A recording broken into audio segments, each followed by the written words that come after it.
up? We're back. Told you I'd be back. If it will load.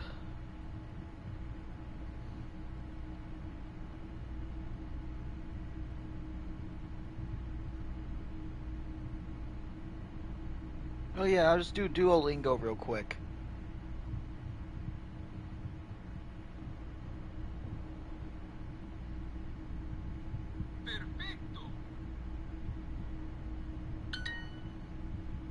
Mm-hmm.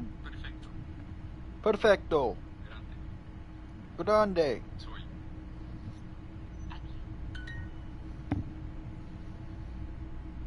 Tú, abuelo.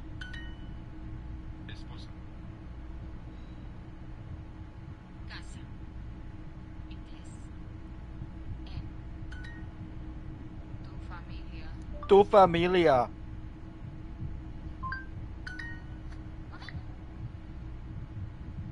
Tu apartamento es bonito. Your apartment is pretty. Mi abuela.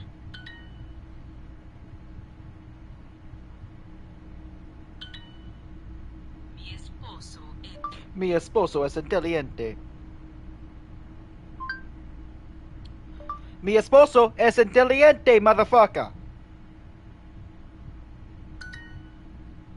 Mi apartamento es grande. Mi apartamento es grande.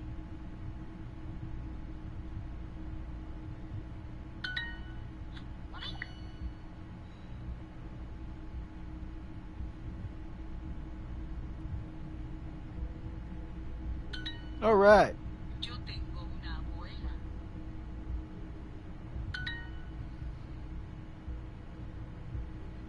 El esposo, la esposa. Yo soy Ana. Él es mi perro, Bruno. Bruno es perfecto.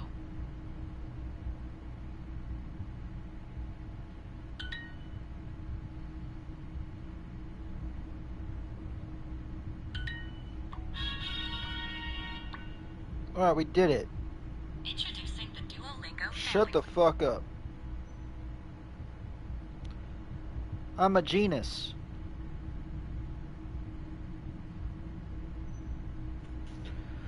All right.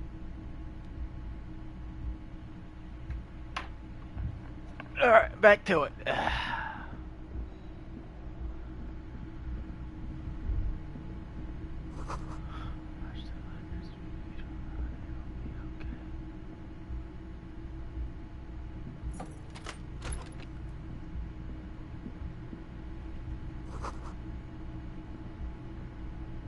Next to the stack of bills, you see a note.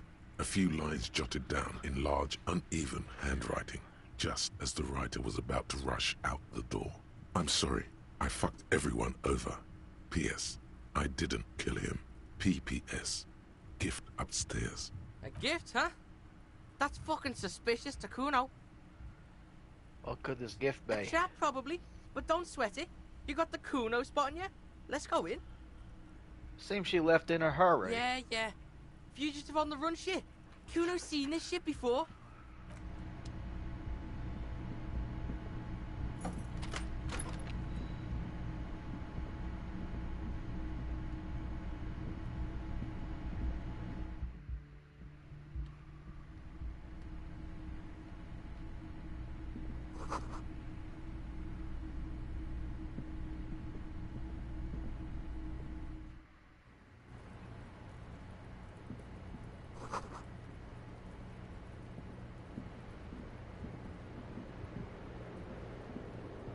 The same small, heavy door. No lock in sight. It's barred from the inside. You hear the bar rattle in the brackets. Sounds like it's heavy, too. Very sturdy.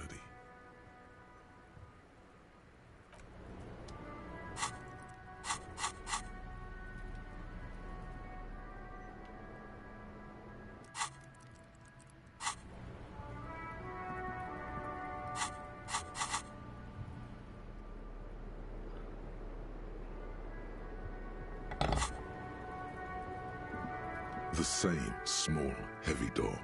No lock in sight. I'm bound for a good one.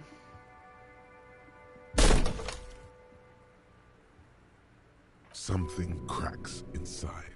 It is an unbelievably satisfying sound, filling you with a belief in your own body.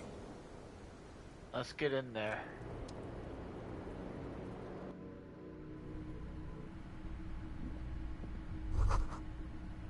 You can almost see the shape of a man and a woman writhing inside, bathed in drug sweat and dirty linens. Bottles lie around everywhere. What were those people doing in there? You lean closer to the peephole instinctively. I bet they're doing something quite unnatural there. Sensationally unnatural.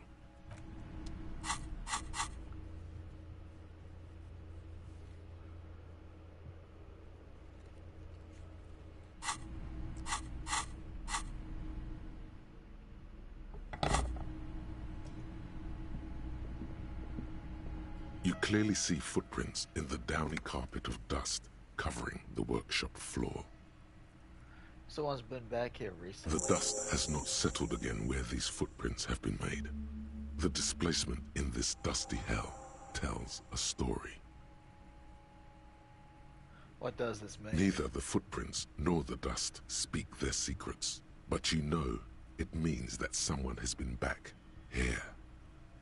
Large prints, most likely made by boots. The size is hard to determine. Sole could be bigger than vamp. The soles have left a pattern, uniform, horizontal lines. One person has been here. They've gone back and forth. The tips point both ways. One person went back The and footprints forth. go up the length of the room and back down. That is all they do. This print doesn't look like the odd solid. The footprints are of one type. They do not congratulate you for correctly recognizing what type they are not. This doesn't look like the worker's boots from the hanging, does it? The footprints do not speak. They simply exist here, a product of the dust, just as the footprints outside are a product of the mud and apparently different shoes. The footprints are still there. They have told their story.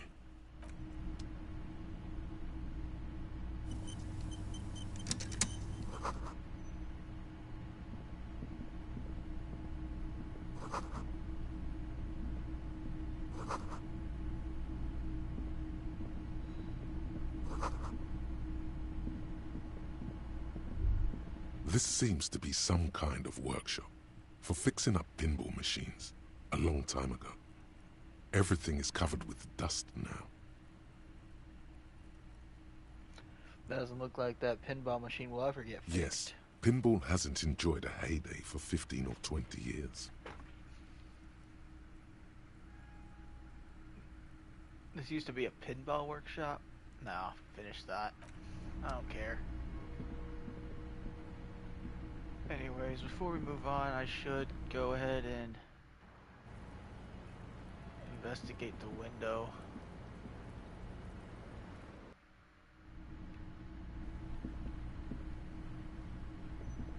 This window is pristine, at least on the inside. A red thread has been taped to the glass using adhesive tape. It trembles ever so slightly in the cold wind. Oh, Cuno knows this shit. Ballistic shit, science radio shit. Shows where the shot came from. What happened here?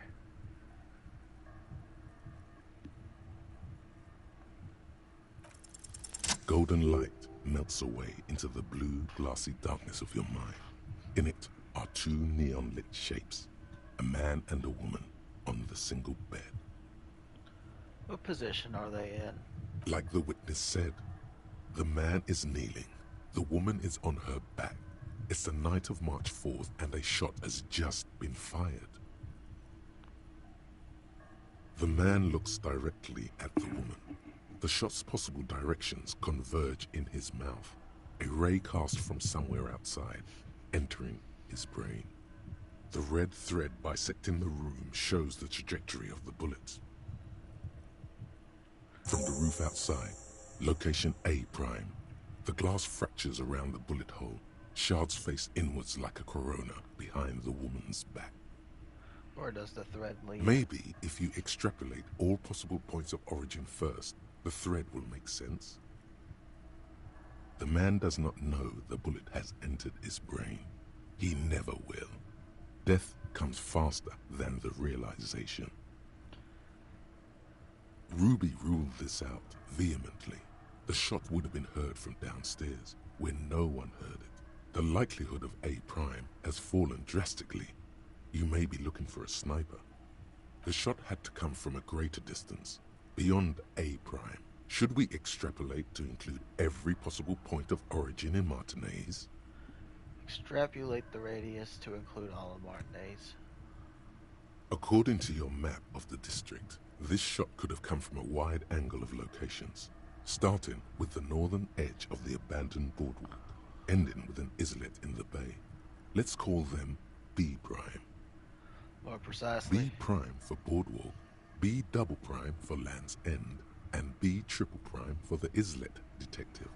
There may be smaller points in between, but those are too fine to zoom in on.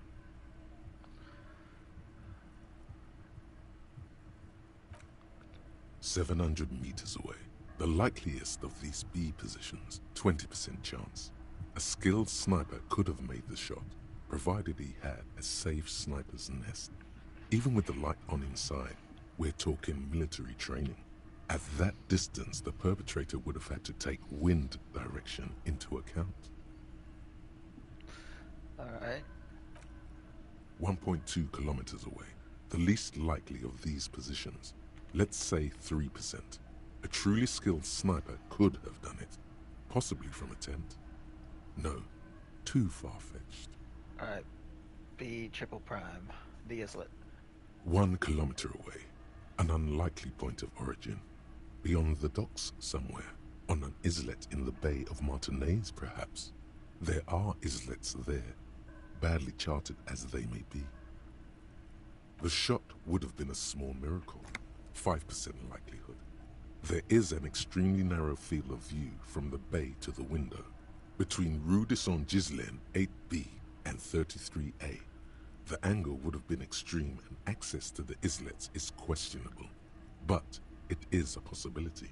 Then there's the thread the witness left. She did have a first-hand view of the event. Perhaps she found something in the outer reaches of her memory of it. You need to inspect it again. I extrapolated all the points of origin. Now where does the thread lead? It suggests the bullet came from the extreme upper quadrant of possible angles, from a point beyond the roof. B triple prime.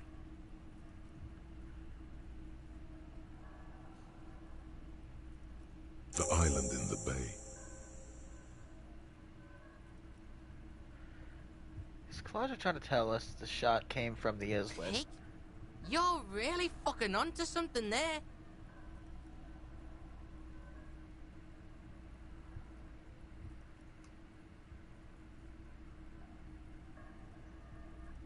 How did she know how to do this? Cuno's got no fucking clue. You need to pig this shit, cop style. This is also one of the few places in Martinez I haven't been to. Cool shit, Sub-Zero shit. Cuno's listening, you got his attention. So what's next? Looks like we need to go to the island. The wind blows in from the open window. The boy squints, looking into the cold distance across the water. Cuno, let's go to the fucking island. Yeah, why fucking not? Just one question though. How are you gonna get to the island? Cuno has his ways, but that ain't for your fat old ass. Maybe someone in the fishing village can help. There's this lady in the village. She... yeah, there are boats there. You go, do shit there. You'll get one on the coast.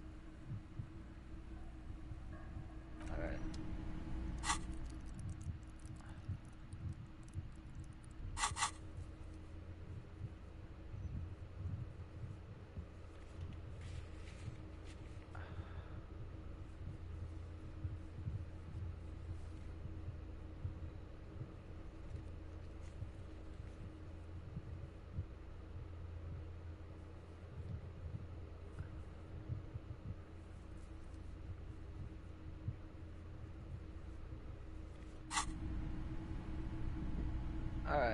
Let's go check out over here again.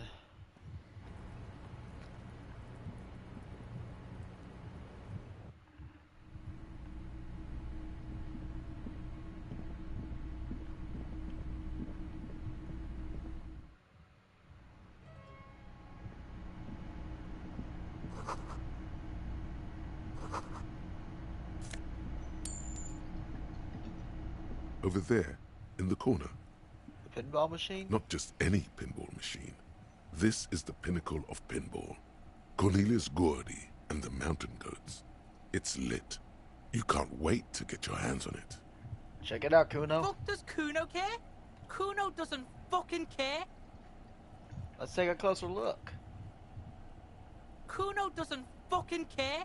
Shit ain't nothing to Cuno. Cornelius Gordy and the Mountain Goats reads the golden lettering on top of the back box. There's a small column of text underneath. The machine is coin-operated. Get the game on, finger boy. Those flippers are ready.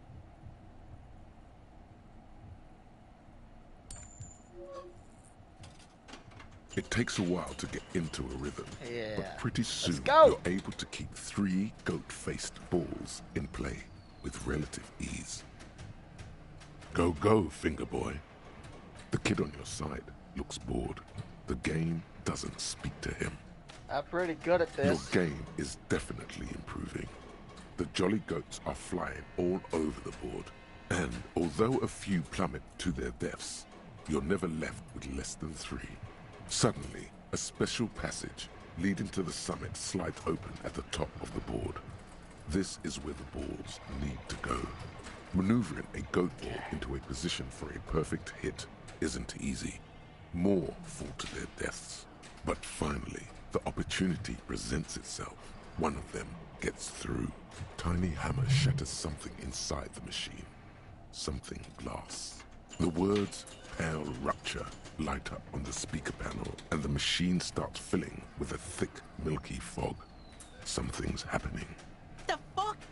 There's so much fog, you can barely see anything. Some is actually leaking out of the machine, and one by one, your goats start slipping, disappearing into the milky nothingness. This can be navigated. The balls leave almost imperceptible disruptions in the fog. Use them to calculate where they hit next. You're down to your last goat, going mostly by sound. Eyes are useless at this point, but that goat is something special. 5 times you snatch him back from the jaws of death. Cuno, I'm killing it. Watch me The play. kid doesn't reply. He's squinting, eyes desperately trying to pierce the relentless fog. How if you can't even see it? The last goat plummets into the fog with almost suicidal glee. There goes nothing, finger boy. That was worth the $1. You see a heavy steel door with a prominent dimple lock. The cobalt blue surface feels rough to touch. The stainless steel door is flush with its frame on every side. Old cobalt paint, rough on the fingers. 40, 50 years since this was painted, maybe. The door does not.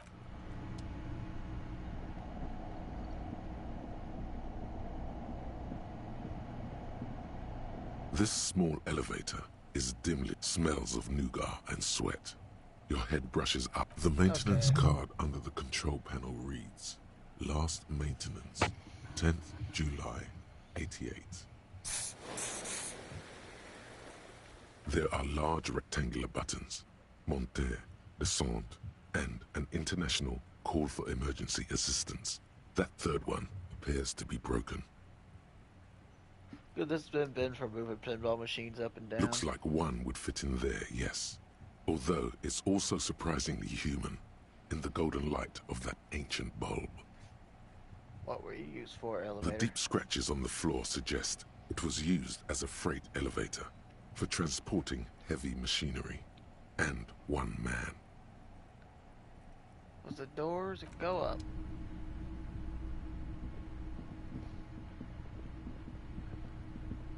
No gunshot will keep me from running.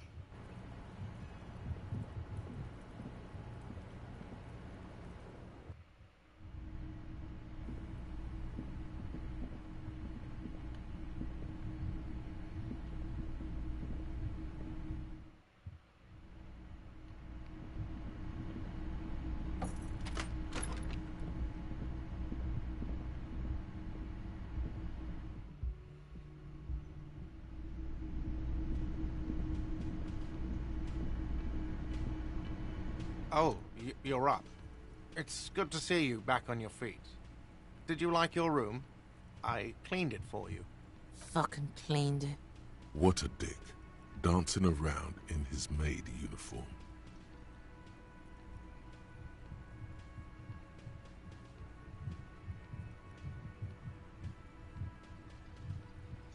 I did, thank you. Big improvement. You're welcome. I thought it would be nice for you to wake up in a clean place after you, let's be fair, defended this establishment and its clientele from gunfire. I give credit where credit is due, and that, sir, was an honest effort. I was watching until it went down. Crawled inside then. Bullets started flying. Anyway. He really wants you to realize that he was also on the balcony looking by. In the danger zone, so to say. I hope at least your partner is recovering quickly. Also, you're staying here for free now. That's right, this establishment supports cops. The stay is free, the drinks are not. Just felt I needed to specify that. Where did everyone go? Oh, you know, people don't tend to stick around after shootouts. Turns out they're not good for business. What happened to the man with the sunglasses? I don't remember everyone who comes here, and many people wear sunglasses inside lately. Must be a fad. Okay, so I have to mention, when it happened, you were right there, out there, on the balcony? Yeah, I was, yeah. That's because I'm a bad ass. It really took courage. Don't pick at him.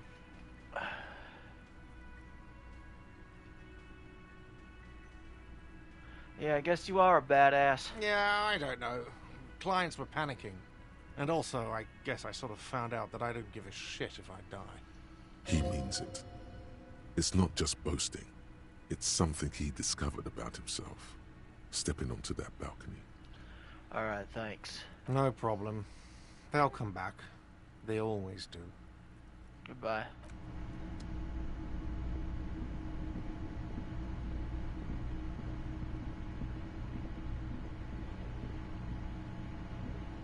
Seeing you approach, the bruised man raises his beer can in welcome. Oh no. You fly solo on this one? Those guys have been going around town, crying about their new asshole. Cuno can't handle this emotional shit when he's off the lightning. He probably means they've been mourning their lost friends. Oh, it's you. Didn't think we'd see you walking anytime soon. Elaine, look. It's the cowardly cop. Huh? What? He's very, very drunk.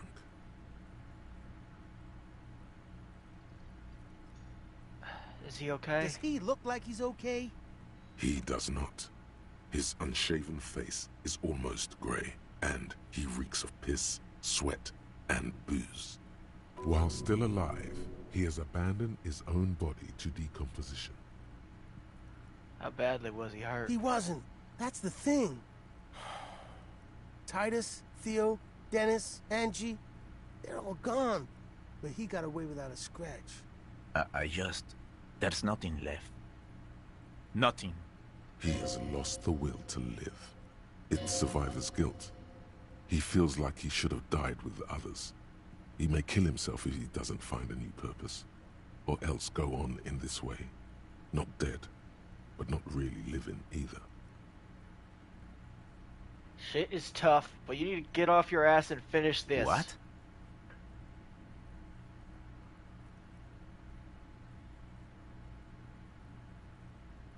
Colonel, Wild Pines, all the people responsible for the deaths of your friends, that you're just gonna leave it like that? Sons of bitches. If you think this will keep him from offing himself, I'll make sure to remind him. So far, I've just been pouring whiskey in him to keep him sedated.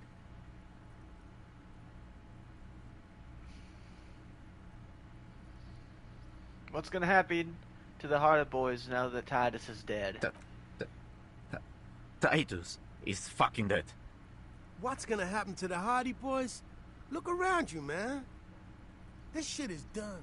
There are no more Hardy Boys.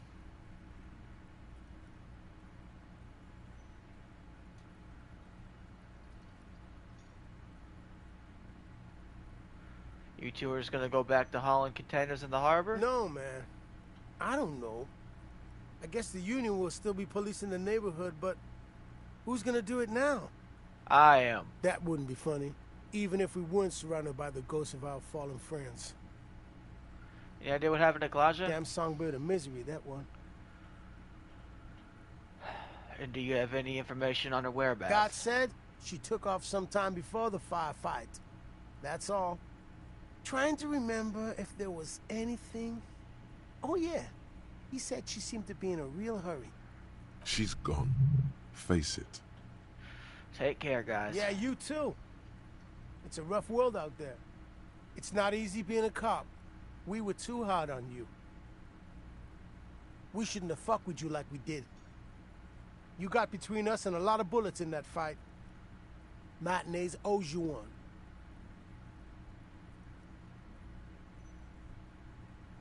Hear that, Detective Pig? You're a fucking hero now. I wouldn't go that far. But you got a home here if you need it. And two busted up Union men who are grateful to you. So take care, okay? He really means it.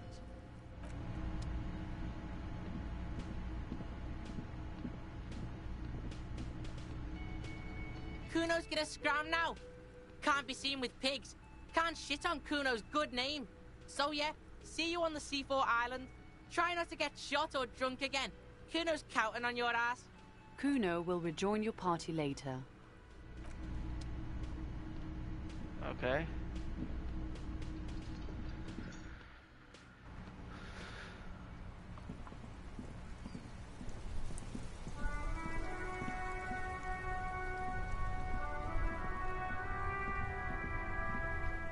The graffito has been painted over the traces of the fight that took place here. It smells of blood and heavy fuel oil. This was Cindy the Skull. Looks like Cindy Skull finally found the words to her for a masterpiece. The red-dyed fuel oil glistens. This was painted very recently. I smell heavy fuel oil. And blood. Some of it may even be yours. Looks like a giant mop was used to turn it into lettering. Heavy fuel oil. Isn't that flammable? What are you trying to imply, Fingers? You could buy some smokes, light up a ciggy and throw it in there. You know, just to see what happens. See if it's flammable. It's better that way. Safer. All around you, rain falls on the great city of Revachol. Rain drips from the eaves and floods the gutters, washing the filth away. The spring thaw must be here. The snow is melting. What am I doing? Looking up at the sky, cold water dripping from your hat. What do I see? Grey sky like great battleships, clouds colliding with one another. Rain falls down on the world. Your How's it shirt feel? sticks to your chest. The shoulders of your jacket grow heavy. The cold finds its way under your skin. You shiver, and the city shivers with you.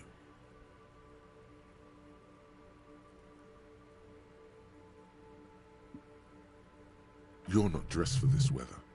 You should get an overcoat or a patrol cloak.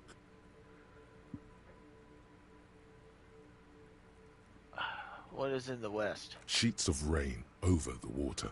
A flight of stairs leading into the ocean. Wave after wave washing the coast of Martinaise, with its motorboats and gently swaying reeds. The ruins of a half-sunken sea fort crumble on an inlet beyond the Bay of Revachol. Ghosts rise into the sky. Who are you, ghosts? The skyscrapers of La Delta, the financial district. Faint golden light seeps from the office windows. Will you ever go there? Will I? No, you are just one of the hundreds of thousands who watch them rise across the bay from Martinaise every day. What is down the shore? Urban coastline, rain dripping off Eternite-covered roofs. Cinder blocks left over from half-finished construction. A defunct research and development building. once seized by revolutionaries. An old wooden church stands on stilts above the water. And beyond that? Coal City, end of all lines. Your hair is an oily mess flecked with ash from neighboring coal plants. Smokestacks rise somewhere in the distance. What's in the east? There's a fleet on the corner. A plastic coat is folded into a small triangle under the counter by the window. Beyond that, the strikebreakers have gathered. The great gates of the industrial harbor are locked. A chill runs down your back. You shudder like an animal trying to shake water from its hide. Behind the gates, heaps of supply crates, red and blue metal shipping containers, Hell slick yeah. with rain. The Greater Revachol Industrial Harbor is an artificial mountain range. Immense wealth resides within, and immeasurable poverty in its shadow. And beyond that? La Drusienne, King Dries passenger harbor. Cruise ships flanked by dock arms. Cranes watching over the mouth of the river distributary. What is across the distributary? Curon, the lower middle class. Distributary after distributary cuts the city blocks in half. 7-story buildings trail off into the rain. What is beyond Quran? A silvery curtain of rain over the houses. The class divide. You have never been there. They don't need the law east of the river. What's in the north? Capeside apartments. Tower blocks crowd one another.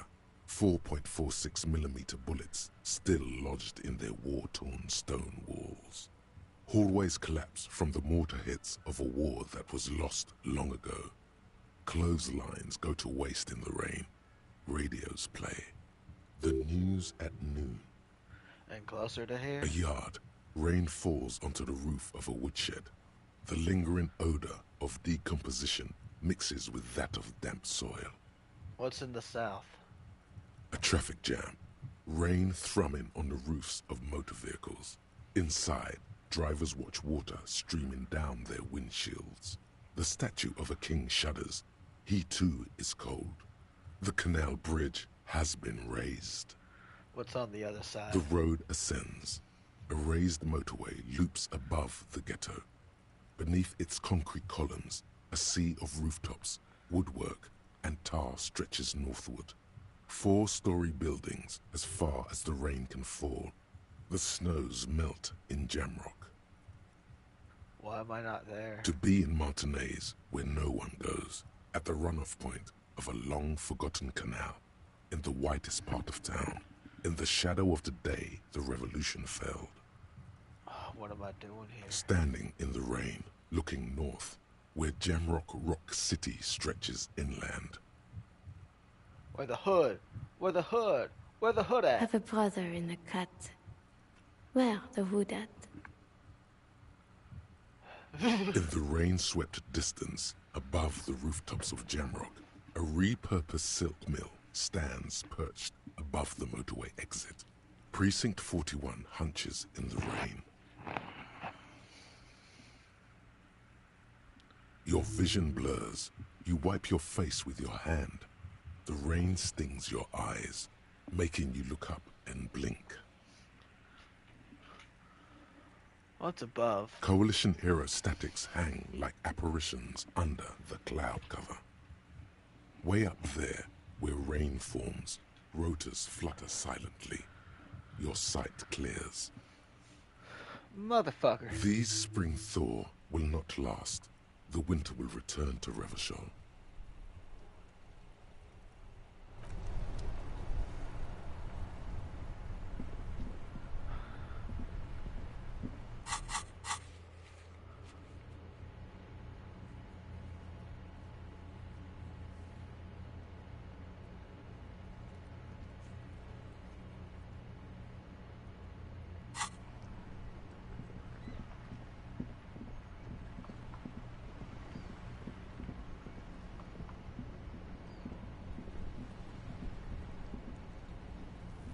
My man, you're alive. Almost. Kind of. Sort of alive? Alive, limping, and with a punctured lung. Man, what a day. I missed out on most of the action, but I heard it was quite the encounter. Had a strong sense of finality to it. So what's next? You heading back to Jamrock now? Talker's local union muscle were behind it all. I'd reckon the case is closed, even if it kind of turned into a shit show. I'm still looking around, loose threads to tie up. Good luck with that, my man. Ain't easy being you, but hey, you're still breathing, right? What do I see in his eyes? In his eyes, an unfamiliar longing. Flecks of brown and gold. It's hard to say. His gaze wanders southwest, down the street that goes beyond the horizon. The road continues for miles, flowing together with other roads, turning into causeways or bridges, ending suddenly in dead ends, or ramping up or down highways. It forms a crisscross pattern across the land. Where does it lead? Above the Jamrock Quarter, in the form of a raised motorway, and then the never-ending sprawl of Forburg, high above buildings, new and old, the air filled with the rumble of motor engines. Further. To the old south, to the farthest outskirts of Revachol, through the checkered fields of farmland, upstream to the river Esperance, past Montmartin, the border approaches. What's beyond the border? You cannot see. It's out of the city. Up ahead, the mist blocks all sight. A gale blows across your cheeks. It is cold. Before you stands a tall lorry driver with sad eyes. What's in the southwest? Excuse me? A flinch jolts his frame. The question has touched a nerve.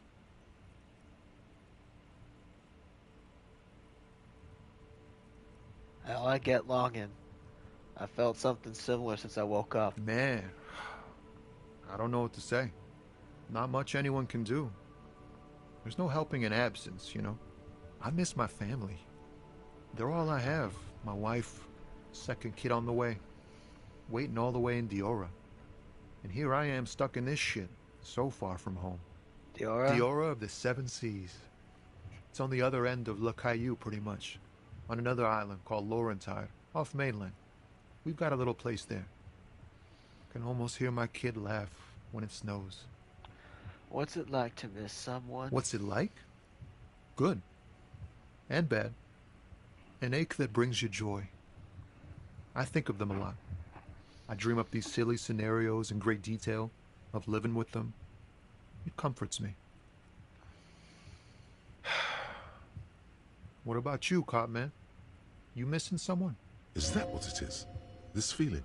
No, it's scarier than that. You're pursued by a hunter, smelling of apricots and sorrow, and the past. No, I feel hunted. Hunted? By what?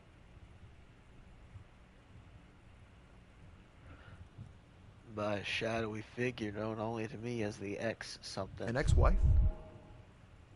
The pain burns in your chest, radiating. A crown of arteries on fire.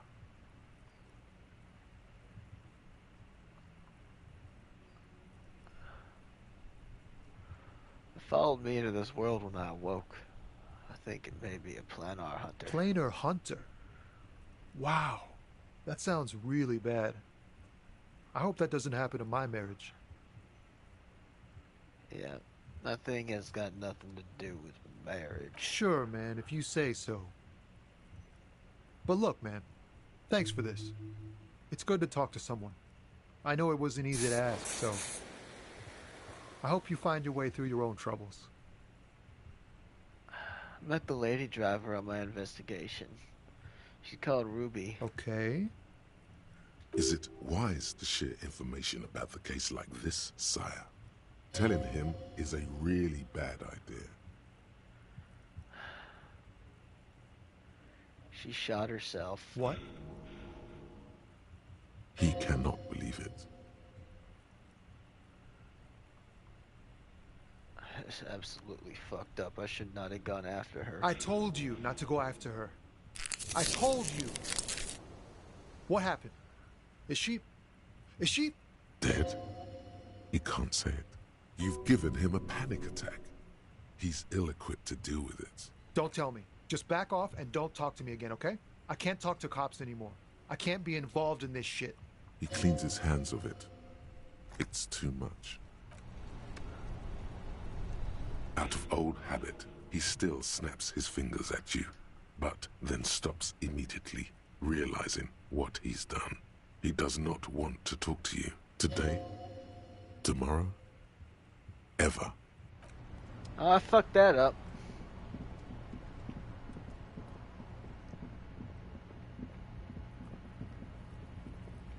He's gone.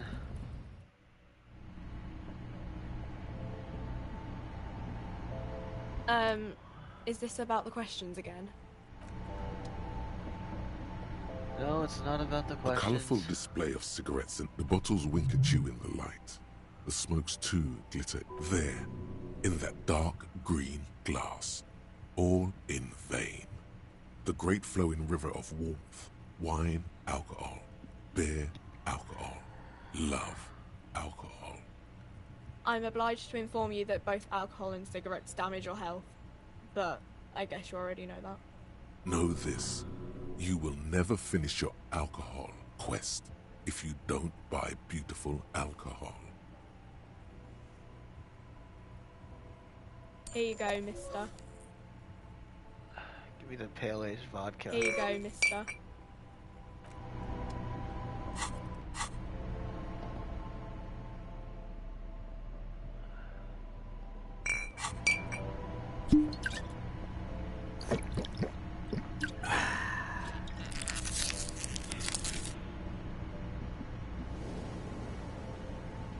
A small cabinet on the wall is filled with various medicine bottles, nasal sprays, and blister packs. I don't really know what hypnogamma is. I guess it makes you feel less shit. No. Sorry. Nosafed heals +1 health. Dramine heals... Okay, here. I hope Saint Baptiste makes you feel better or something. Okay, here. Okay, here. I hope... Okay, here. Okay, here. I hope...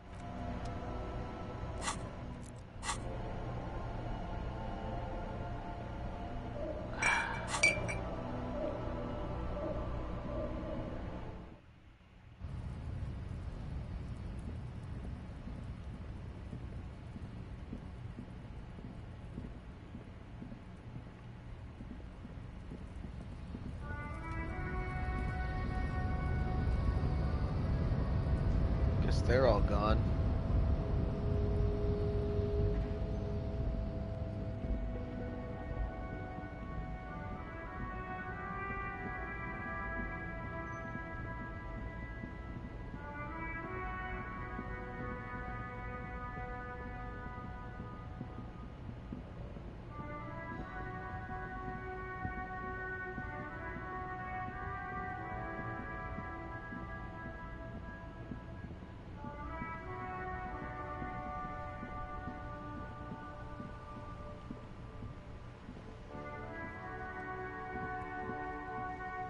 The graffito, this was Cindy the Sky.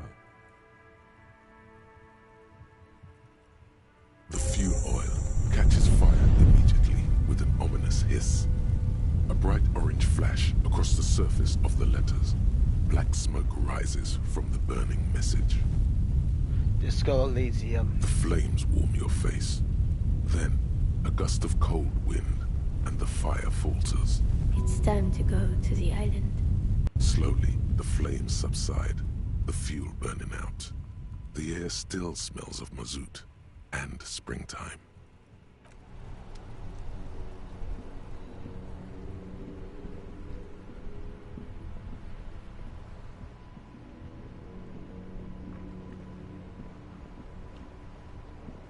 Officer, care to play a game with the lonely old man? Actually, never mind. Wouldn't be the same. Where's Renee? The prick is gone. I can barely believe it. But he's really gone. He is trying to retain his jolly facade, but the underlying sadness casts a deep shadow over his wrinkled face. May Renee rest in peace. Yes. In peace. I wanted to talk to you about the Union again. Officer, I just can't do this right now. The Union, it just doesn't matter anymore. Can I not play games? Mon Dieu! You set it on fire. What kind of a policeman are you?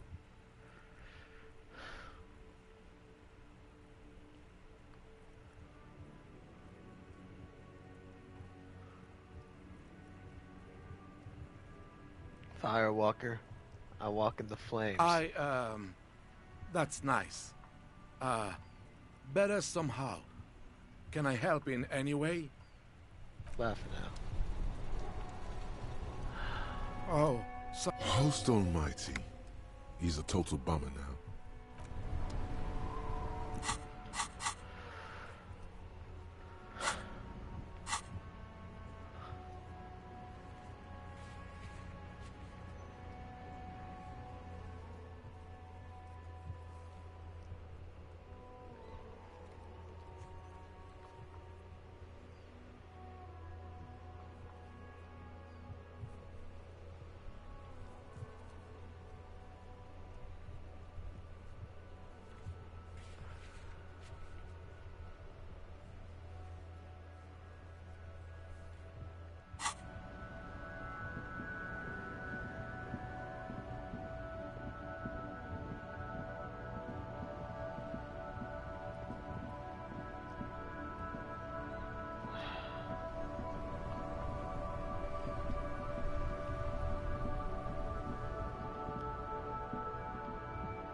Alright.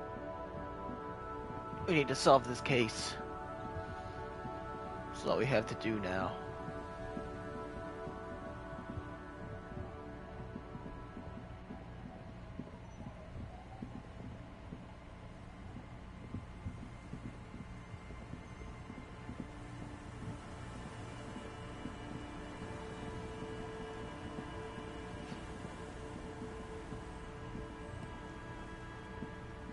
She's not the one I need to talk to, but I want to talk to her. Our tenant, the policeman. I hope the waves don't keep you up at night. What can I help you with? I got shot. Even I can see that. I told you not to bring your trouble with you, policeman. We've got troubles of our own here. Though I suppose you took the worst of it. Turns out you were your own ill omen.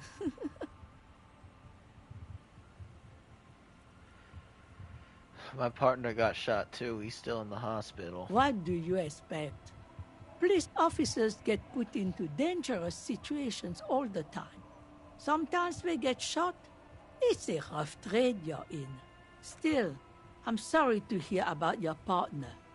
He seemed to be a decent enough sort.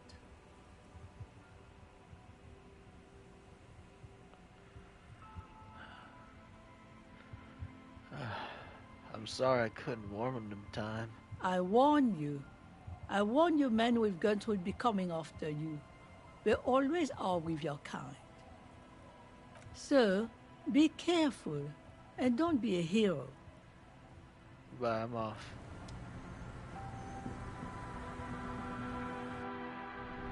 Interesting, so I still have this place.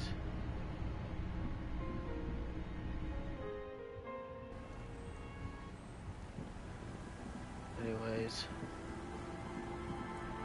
this is who I want to talk to. Officer, what happened? You're wounded. Why are you wounded? You look terrible. She sounds almost disappointed with you, reprimanding you for falling and hurting your knee.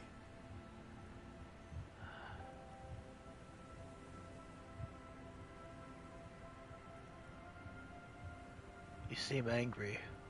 Why? Look at you. You can barely walk. I got shot in the foot. It was pretty badass. You would have liked it. Is this from the shooting in town?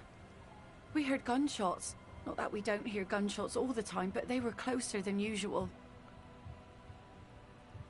I also got shot in the chest. That's nothing to brag about, officer. You feel the ligament move on your left shoulder, and a small, warm drip of blood. It's nothing. You You should see the other guys. They're all dead. So you're a killer? That's good, I guess. I guess. Better than being dead. Most cops are killers. Aye. I bet they are. The good ones, at least. I have a question for you. Of course. Can I help you with something? I need to get to that island. That won't be a problem. It's wind still and the tar just dried. We've got 2 days of relative sunshine ahead. Can I borrow your boat? If you promise to bring it back. And no scraping the hull. I just got it nice and yellow. And no drinking on the boat. And no joyriding either. The crow's feet disappear from the corners of her eyes as she smiles at you. What's on that island?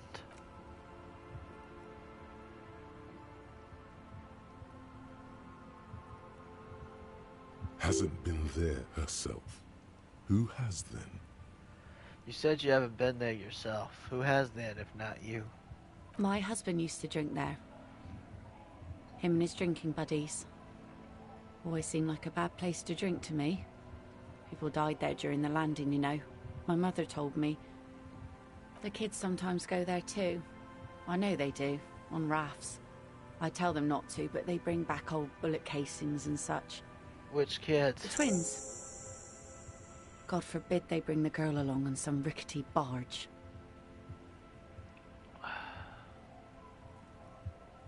Is there anything I should know about getting there? Well, most of it's sunken.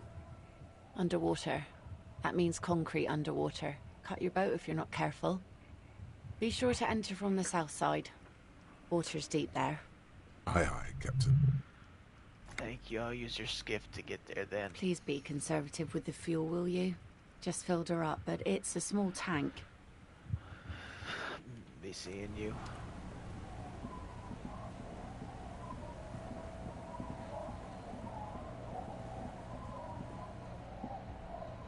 The scruffy-haired little boy kicks a stone while the other watches him do it. You must be Lillian's twins. Lily's mum. Okay, kids, you've been to that island, right? And that island.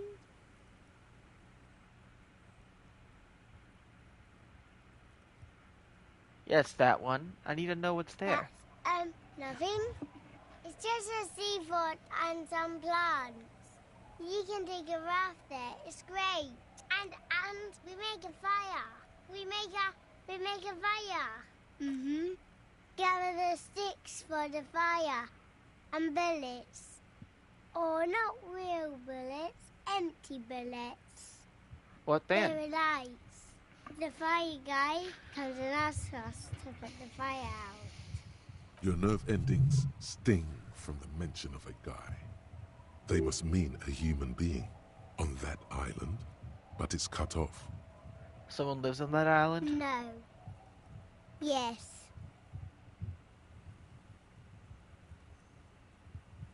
Why is he the fire guy? Because he asks to put the fire out. Why does he ask you to put the fire out? I don't know. He doesn't like it. He doesn't like people to be there. You shouldn't go.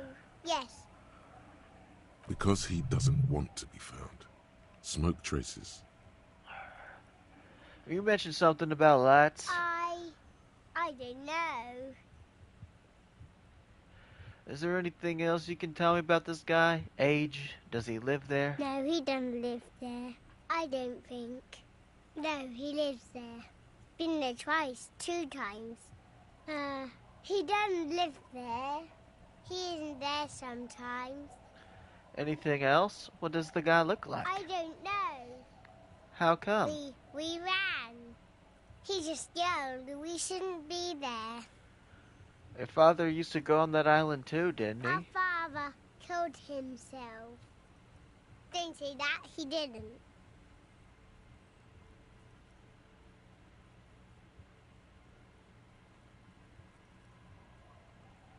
Your father did not kill himself. I don't know. Doesn't even have anything to do with this, you. Father isn't a fire guy. Is that all you know? Is there anything else you can tell me about the island?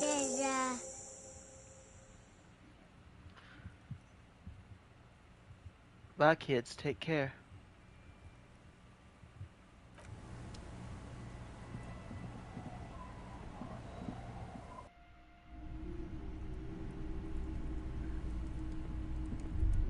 Hello, mister. Bye. Is that the phasmid? It looks like the phasmid, leaning against the wall. Wait, what if this is the fishing rod situation all over again?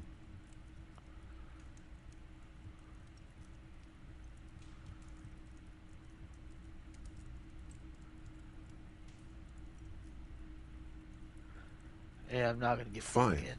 It's not a phasmid. It's not even organic. Just a fire iron resting by the fireplace. But where's your sense of wonder, man? Forget about the phasmid or fire iron. Okay.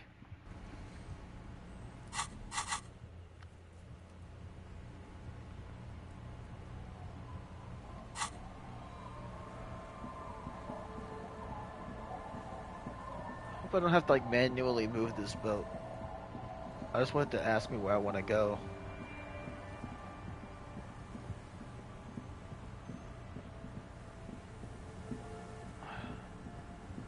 Right. I have to go up there to get to it, don't I?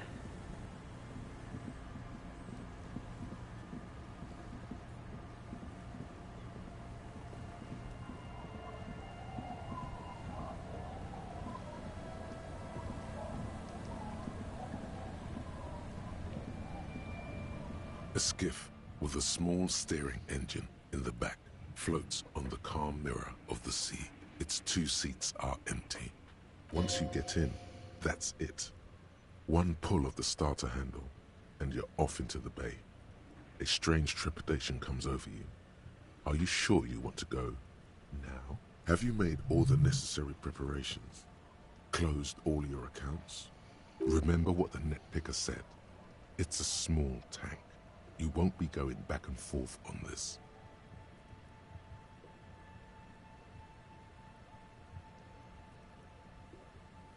Portal-reel boombox.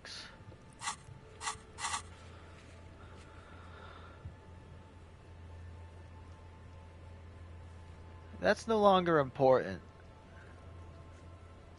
That's not happening. Like, that's not important. That can't be done. That's been done. It just doesn't want to say it is. And I'm pretty sure the murder weapon's on this island. So yeah. Accounts seem to have been closed.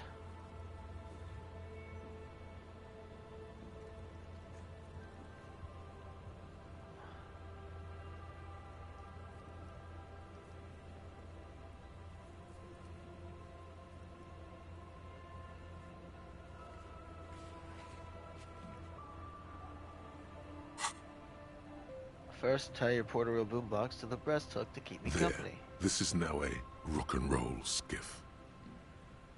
Cool. It'll keep you company on this lonely voyage. Very cool. Now tune it to Sad FM. You know you want to. Alright, let's get in and ride.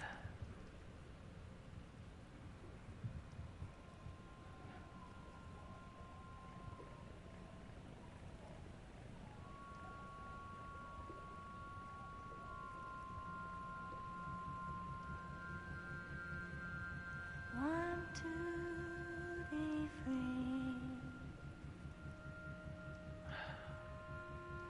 Want to be free.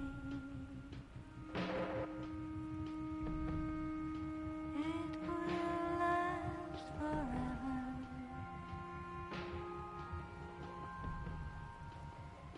Eternally.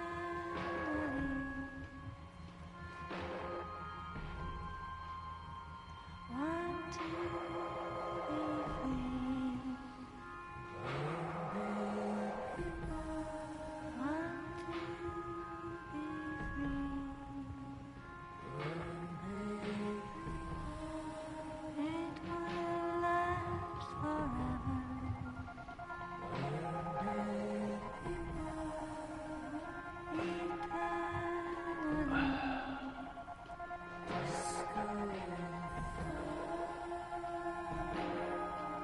No skipping this? Alright. Is this it?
Is this it?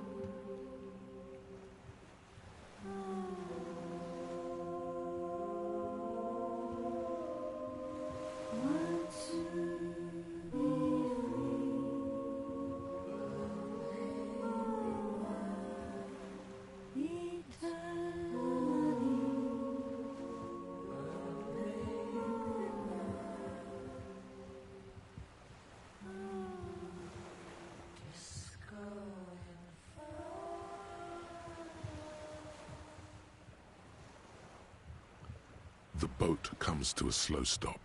You turn the engine off. Then there's silence. In the silence, a sputter of wings. A flock of quails takes off in the distance. Good. You made it?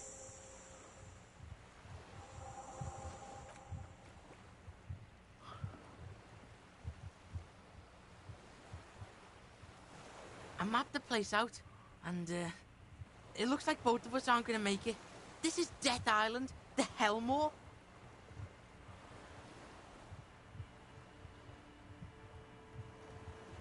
Susan, what the hell are you talking about? I don't know. Maybe Cuno's just pessimistic because of the massive speed hangover. I did scout the place out. I can fill you in. The kid turns away from you, cautiously looking to his left and right. He's on the edge.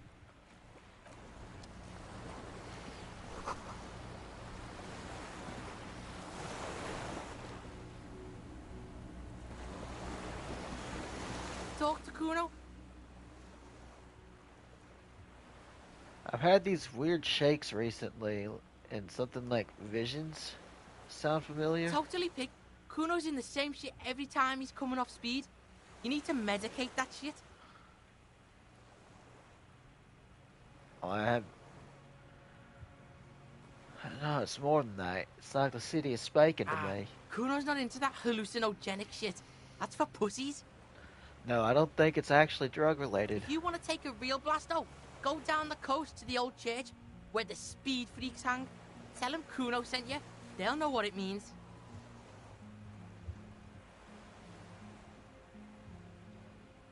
Where's Cuno S? Cuno doesn't want to talk about this shit.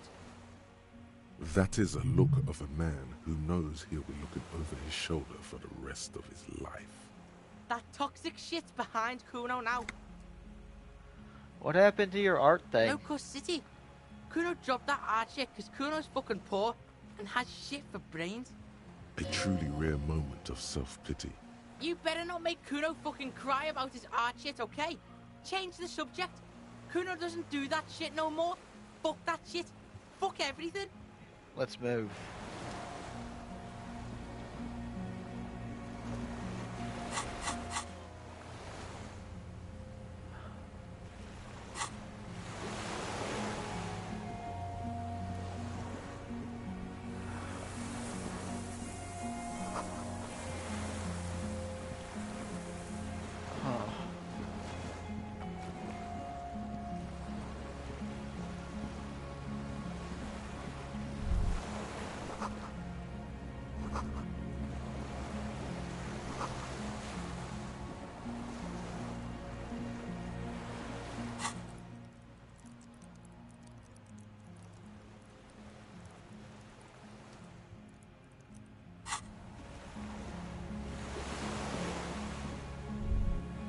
The dry grass crackles under your feet as you stop. Far away, birds' wings touch the still surface of the sea. What is that, Flutter? The flock of quail departs, now more than 100 meters away. 102, 105. Underneath the Flutter? On the islet, there is almost no wind, just snow quietly falling on the reeds. Bulrushes swaying on the waterline, long dried leaves chafing against each other. The great ghost of the air is holding its breath. To the A west? silent hiss, sea air moving through the needles of a pine tree. To the east? The faraway roar of the city, distant like today's dream. Before it, the sound of sand, the low tide filtered through its grains, a bird tending to its feathers. Snow falls on the water, melting away without even a whisper. Ahead? A low hum. The air slowly moves through a concrete box, through its ancient slits and cracks, resonating, hollow. A big building. Beyond that, further north? Air flows out of a pillbox window. There is very little there.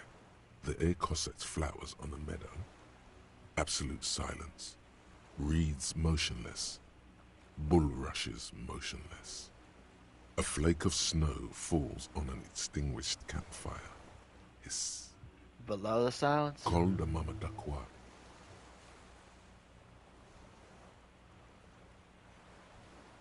Cuno. What?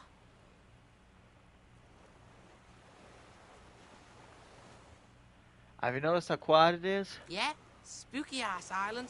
That's how it is on spooky ass island. Silent and shit. Wait. I have to listen to one more thing.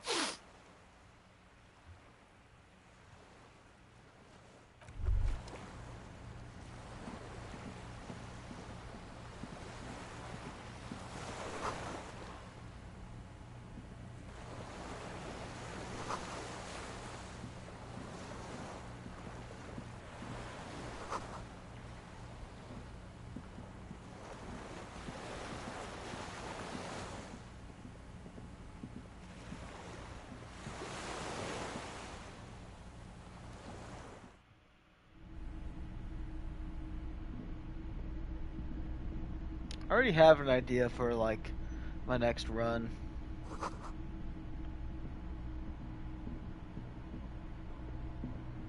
An old cylindrical generator is nested above the ammo lift, with makeshift electrical wiring running out of its side and across the floor. The cables disappear into the wall to your right. This shit's cold?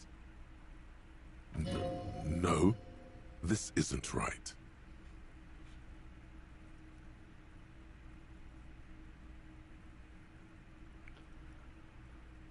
Where do these wires lead? Don't know.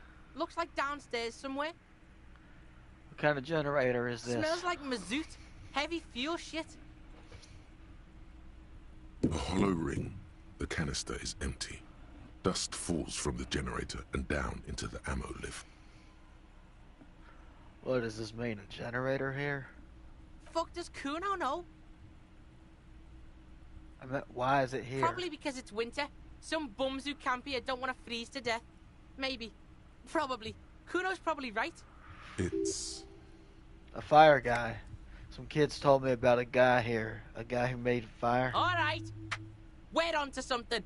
Cuno meant fire guy too. Do you know anything about fire guy? Yeah, no. Cuno doesn't come here. I told you.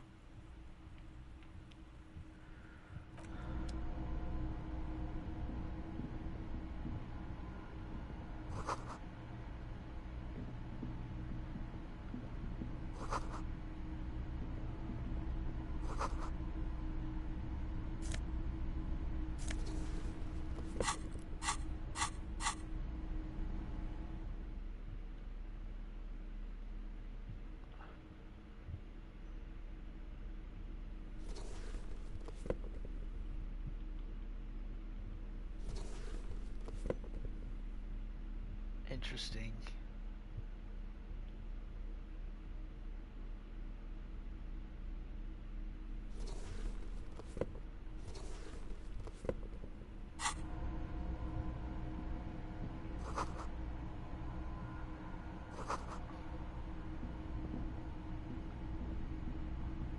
Books and magazines lie scattered on the floor and on a makeshift cupboard. They are not particularly well organized.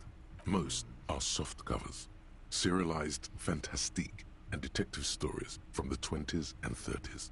This disparate digest includes the classic Animal Adventures. Among what is mostly commercial fiction and serialized stories, you find a magazine cathodique for electrical engineering. Then it's back to pulp. Light erotica, an international thriller about circuit benders. Been reading shit here. Hooked on the book.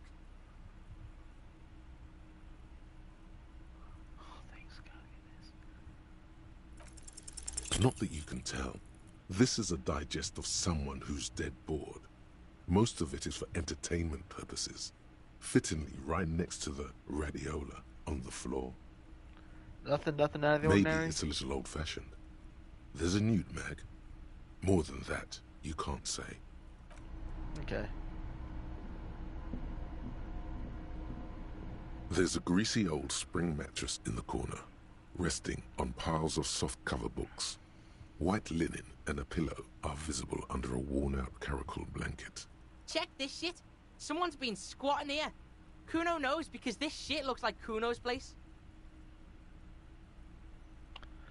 How recently? You force the rest of the sentence out through pain, thick as molasses, without really hearing it. Hey, Cuno doesn't want to hurt your feelings, but you look like shit. Maybe you should lie down in the bed, like recover before you die. Maybe just a little, maybe a little shut-eye. Just an hour. You face the concrete wall. There's less light there, in the dark corner. Like a dog, you lie there. You didn't realize how tired you were. Your body is still nowhere near healed. Curl up with your knees close to The your blanket chest. feels cold. The entire room does. Concrete and cold. Minutes pass. Half an hour maybe. The sounds of the sea beyond grow distant. Your eyelids close. Until you feel yourself standing up in the darkness, right next to the mattress. Slowly, the world begins to hatch from the blackness. It's evening. Sleep.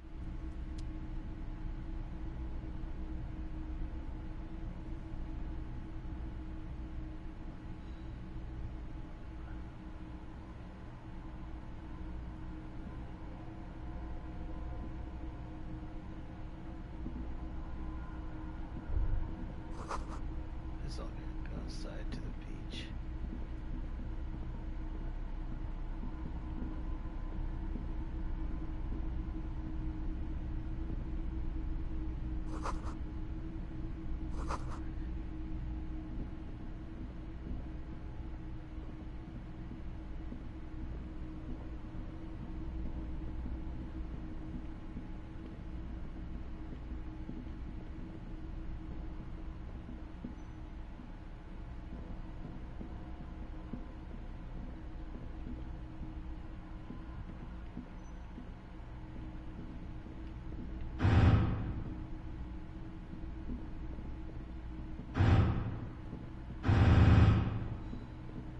Come on. Where do I go?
Dolorous Day, the innocence of humanism, internationalism, and the welfare state turns around. to face you. She has an airship airbag in her hand. She seems to be in a hurry. Okay, don't say you need to talk right away. Melt the ice first. This way you're already talking. But you don't even want to talk to her. She would only be cold and mean. Let her go. Where are you going? I'm going to Morova. To live there, in Grad. It's 1 million kilometers away, Harry. Might as well be another lifetime. What's in the bag? Just my scepter, my globe cruciger, a spare silk gown, a toothbrush, travel documents, the crown of immortality. Crown of immortality? Aren't you already wearing one? Oh, this. This is just a wreath. The crown of immortality is made of rarefied light, mana and raw palladium. It was passed on to me by the rulers of late antiquity. She looks at the suitcase, not knowing what more to say. Then, over her shoulder, silence. Her nuptial gown flows in the wind, wraps around her holy body. Anyway, something is off. I'm sorry. I was heading to the aerodrome. I just don't have time to... She means she doesn't have time to tend to your emotions. You don't have time to tend to my emotions. She sighs and looks over her shoulder. What are you doing? Stop saying things like that. Your skin is holy and soft. No, Harry. It's just regular skin. I'm not as beautiful as you always thought I was. Let's not get into... You are. None of the others are as beautiful as you. She does not answer. There's that expression again. Silence. A distant wind blows. You can't think of anything pretty to say. Can you stay for a moment? We need to talk. We need to talk. We need to have one more massive epic showdown. No, Harry. No. I don't want a massive epic showdown. I want to go to the aerodrome. I have tickets for the 10:20 flight to Morova. We don't have anything to talk about anymore. Every combination of words has been played out. The atoms don't form us anymore. Us. Our love. Our unborn daughters. It's all gone. I have to go to the aerodrome. I have to leave Revachol and you. And you have to be alone. In hell. Forever. That's just the way it is. Oh God, whatever you do, don't try to kiss her yet. Not after that. You're still reeling. You'll fall over if you try now. I know you still love me.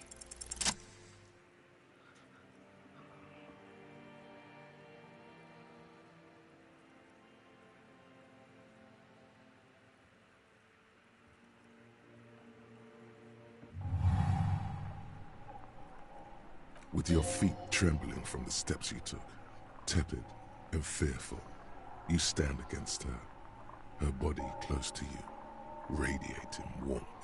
With your eyes closed, you move your lips on her mouth. She is not kissing you back.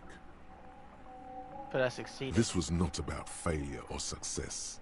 This was always going to be horror. I should not have suggested it, and you should not have listened to me. I feel her Her breath. chest rising like a pillow, warm exhalations against the side of your mouth, her tender soul moving through her lungs. Hidden, distant, kept safe from you. She could get mine. Feels like soft fuzz, a bird covered in down feathers, brushing against your broken capillaries. Cold silver against my The forehead. delicate wreath on her forehead pressing into your temple. The silver is cold from the spring evening air. Squeeze her wrist. Her hand does not return the grip. Her body is rigid. A current of unease courses through it. Distrust. For you. The curve of her spine. Her shoulders hunched. She keeps herself stiff. Her center guarded from your motions. Unresponsive to your guidance. Nothing, just pillows against you. Unresponsive but for the taste of apricots. Apricot-scented chewing gum. You're not kissing me back. The moment is ending. She is going to move her face away from yours.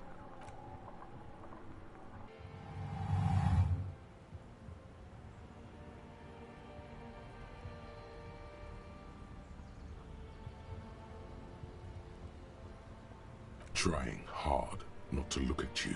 When she withdrew and you held on to her hand, she tried not to look at your face and see the expression there. Brother, you should put me in front of a firing squad. I have no words for how I failed you.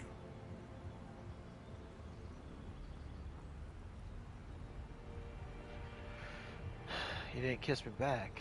She breathes out heavily, as if something painful has passed through her, and shakes her head. I thought you would. I know you still love me. You can't not. She shakes her head one more time. The evening wind rustles her hair, blowing old newspapers and fast food wrappings down the street. Why didn't you kiss me back? Why did you do that to yourself? You know I don't cheat, Harry. I never cheated on you. You're the apricot chewing gum scented one. No, I'm just Dora.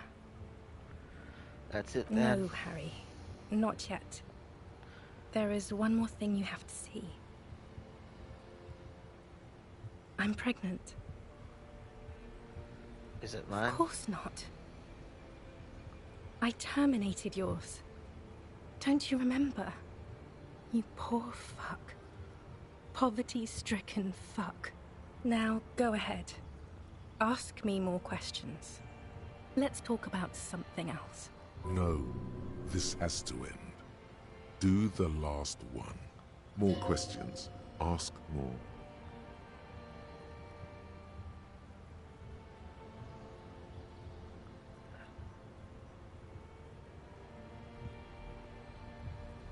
I get the feeling you're not really Dolores Day. I don't know what you mean. Dolores Day? You're the ex something. Wasn't I Dolores Day just a second ago? Now I'm the ex thing? You're confusing me. Look, I have to be at the Lausanne Aerodrome at 10:20 p.m. I still have a light rail to catch. I haven't even bought the tickets yet.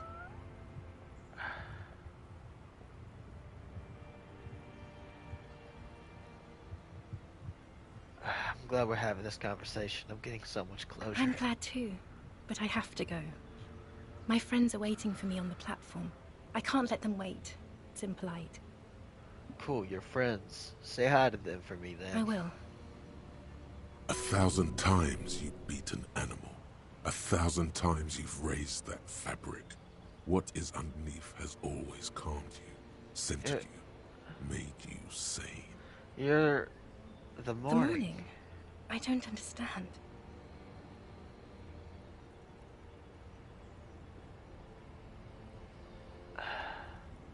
No. I'm at morning.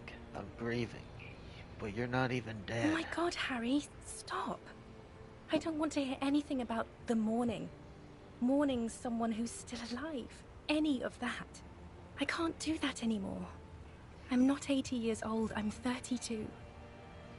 People my age are not supposed to mourn.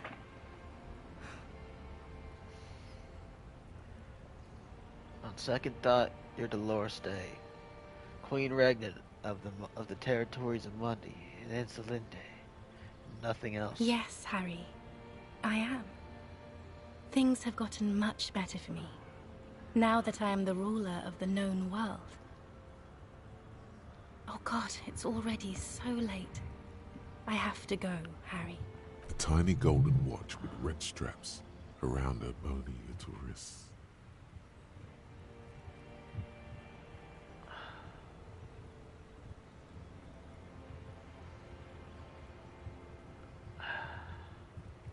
I bought you this figurine of a headless Bone Rider. I don't want it.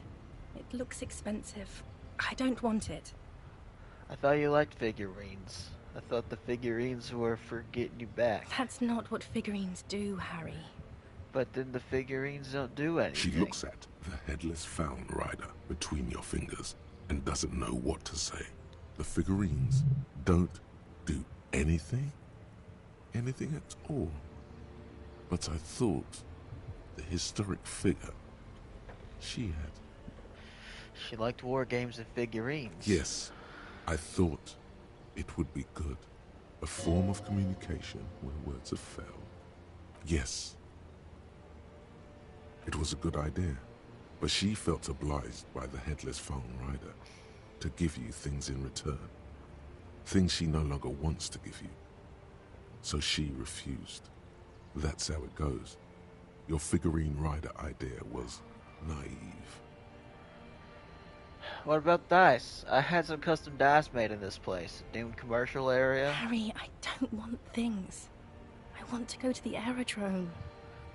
Okay, I won't give you things I then. didn't ask for things. It's too late to give me anything. I would have liked the headless Fallen Rider back then.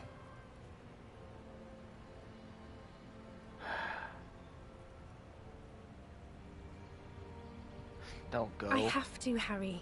Really, I've already missed the 8:30. I'm gonna go now. I was wrong. You don't have power over her anymore. You shouldn't have said that. I am wrong about everything. You should go on without me.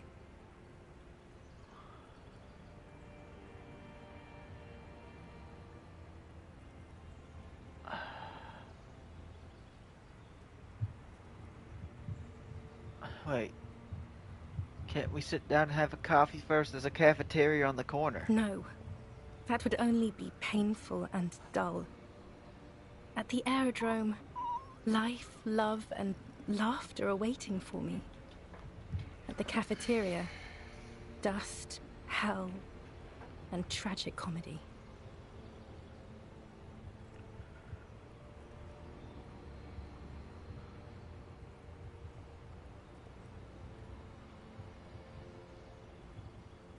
Okay, I understand. No, you don't. You're just being a martyr. And I'm really going now. The time is up. I must be on the 10:20 flight. Will we ever see each other again? I won't see you, but you will see me. How can that be? Oh, Harry. This is a dream. Can't you see? I'm already in Morova by now. Who knows how long ago this happened? A year? 2? 5 years ago? How will I see you again, then? Right here, tomorrow night. Once this dream starts happening, it keeps happening. 3 times a week, at least. And Harry, it really, really looks like it started happening again. There's the video rental. I'm suffocatingly beautiful. And young. And I smell of tutti frutti chewing gum. Like I did that time when I asked you for forgiveness. After leaving you the first time. So long ago. I like this. Oh yes. This is real darkness. It's not death or war or child molestation. Real darkness has love for a face. The first death is in the heart, Harry. See you tomorrow.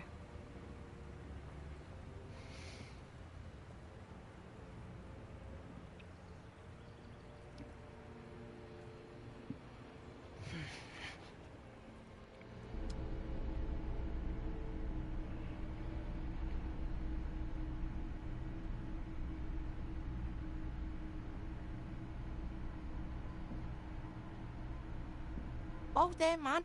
You've been squealing and thrashing around. Crazy. And now you're bleeding too? Again?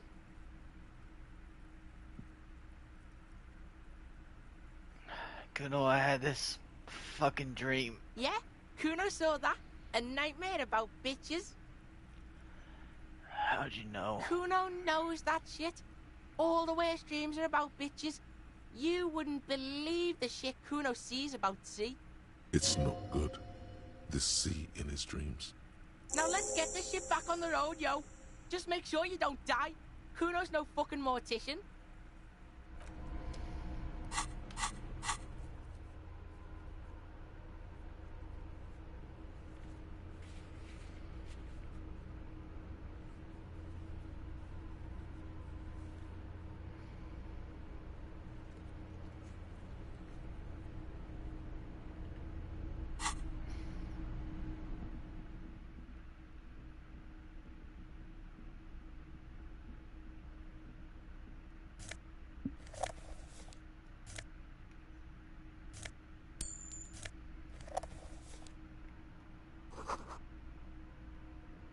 You see a small metal door nested inside a larger one.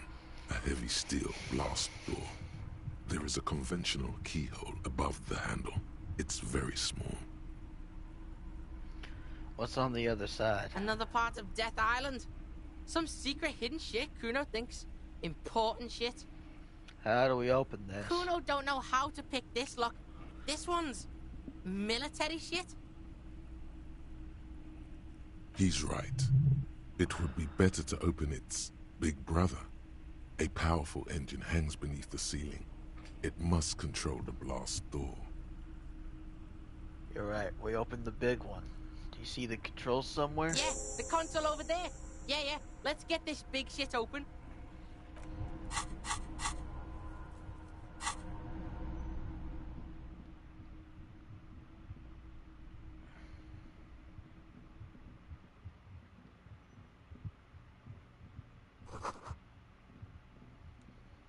Green paint flecks off the monoblock aluminium cabinet. There are rows of switches on the front panel, a frequency band, and even a keyboard. The keys rattle like teeth. This keyboard hasn't been functional in decades. What is this, Old Dan? hardware from the big power box upstairs. Circuit bender shit. Military grade. Could this open the blast door? Cuno isn't a machine, Meister. Agent ouvert, allumé, radio diffusé. Yeah, why the fuck not?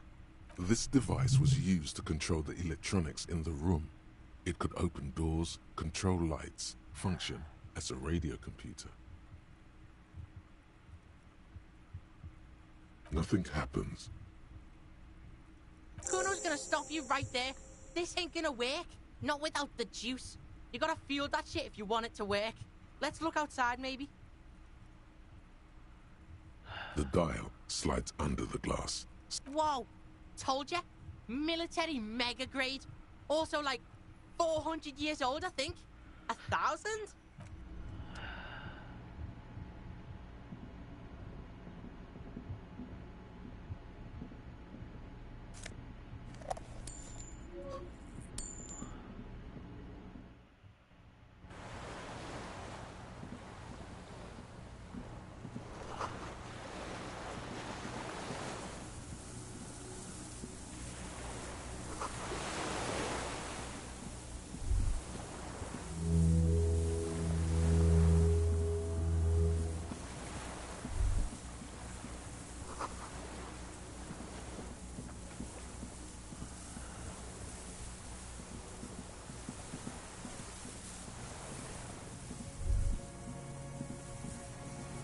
A strange feeling, looking at the water. Maybe you should just wander off into the sea. Leave it all and walk in with a bottle in your hand. A bottle of... Why? Perhaps there's someone there, under the water, waiting for you, smelling of tutti frutti and betrayal. Maybe you know it's going to hurt. In the still mirror of the bay, you see Martinez, reflected. Tall edifices of ruins reach into the water, like shimmering towers. And the shacks too.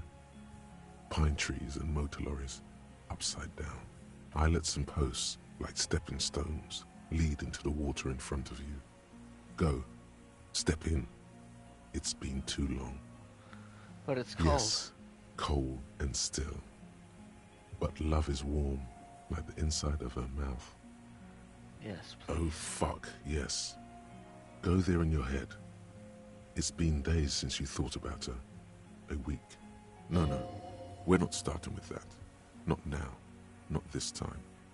This thought is over.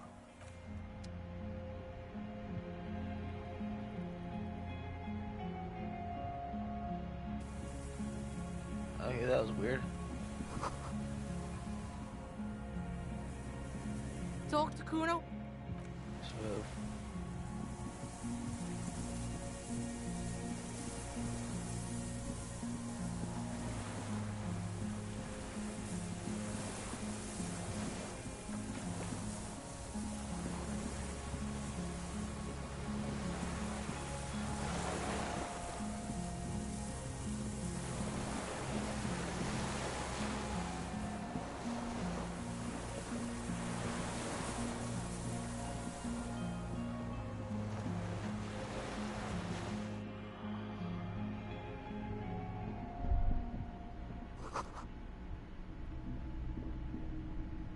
Interesting.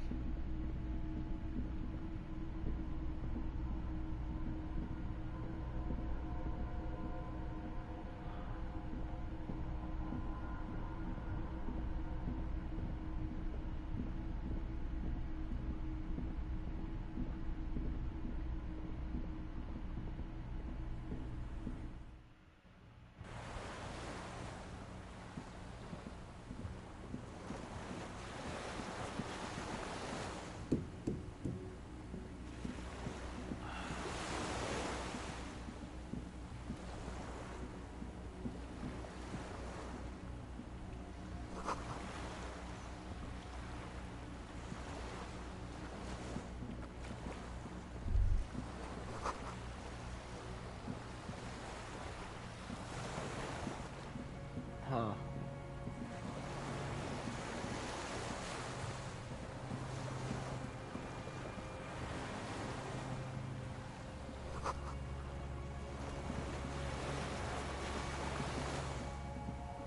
The skiff is swaying on the waves by the dock.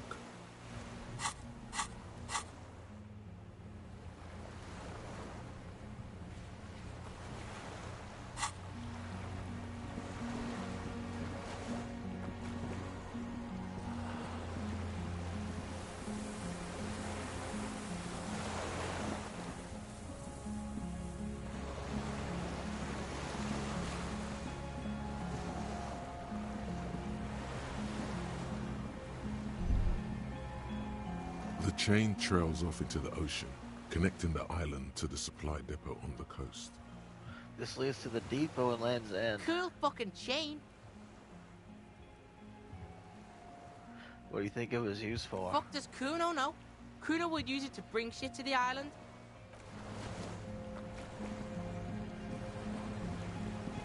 What, is that then? Like...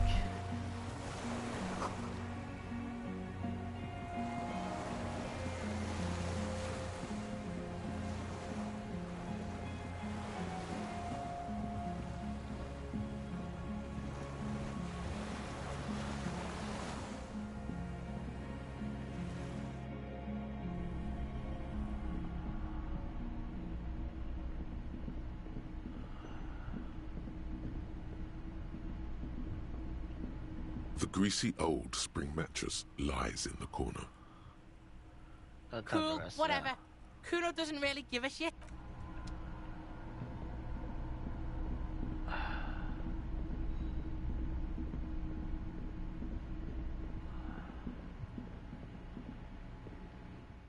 Maybe it's over here. Maybe I'm just completely fucking blind. Who knows?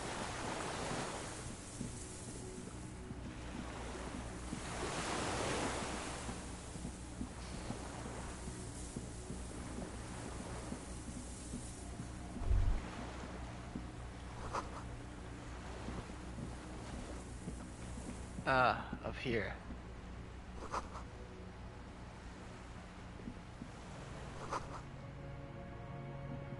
There's a rain-soaked mattress on a concrete slab, only half covered by the crumbling roof. At the head of it, double embrasures, firing slits like two eyes in the wall. This is B triple prime on the island, a nest. A single-person mattress, modern, civilian use. Brand name, Marjorie. There's a fuel stain on the cover, along with cigarette burns, and an empty can of beans on the ground next to it, filled to the brim with cigarette butts. The silhouette of a tobacco picker adorns the paper filter. The brand, Tio Moteri. There's a firing slit in the wall in front of you, like a little window. Quite old and grimy from years without cleaning by anything other than the rain. Let's look through the hole in the concrete. The springs screech as you lean on the mattress and crane your neck to look out. Trepidation. A tingling feeling in your stomach. A small piece of Martinez coastline opens up in the square in front of you, like a tiny landscape painting. 1 kilometer across the water. The ruins look familiar. On the left? A towering skyscraper, its top floors shaved off by artillery fire, Capeside Apartments, Rue de Saint-Gislain, 33A and 33B. On the right. The red chimney and collapsed back of the 4-story tenement in front of the Whirling in Rags, Rue de Saint-Gislain, 10. The doomed commercial area. And between the two? The box-shaped silhouette of the Whirling in Rags. Its sloped roof, a tiny fleck of light catches your eye on the rooftop, sunlight reflecting off the upstairs window of Clausia's room. Motherfucker. Motherfucker! You see in the window or not? More than that. I don't know, with a pair of binoculars, I'll be able to see inside the room. Cuno fucking knew it. This is a sniper's nest, right? Fucking assassin action. Cuno barely understands what's happening, but he likes the shit out of it. Could the shooter still be here? Where? On this island. Right fucking on. Let's get a move on. We're out in the open here.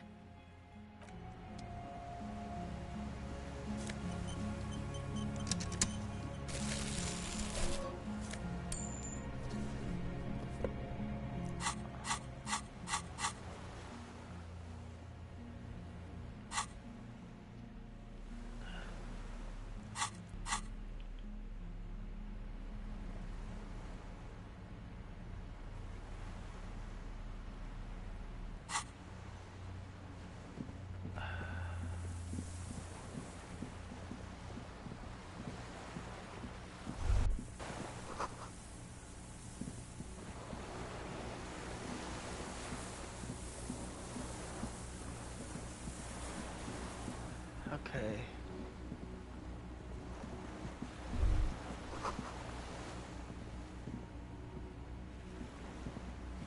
Interesting. Alright, let's get back down here. Get back over here.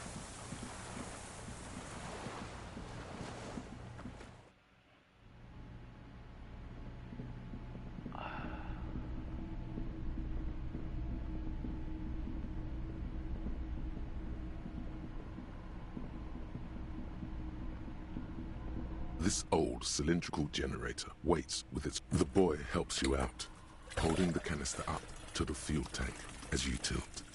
Dark brown, viscous fluid pours out, and the room fills with a chemical smell. There's a red starter switch on the side of the cylinder and a start rope on the other side. Cuno flicks the switch. The recoil start wakes the old generator up instantly. The machine sputters like an old warhorse before settling down to a rattle. We're in. We're doing this.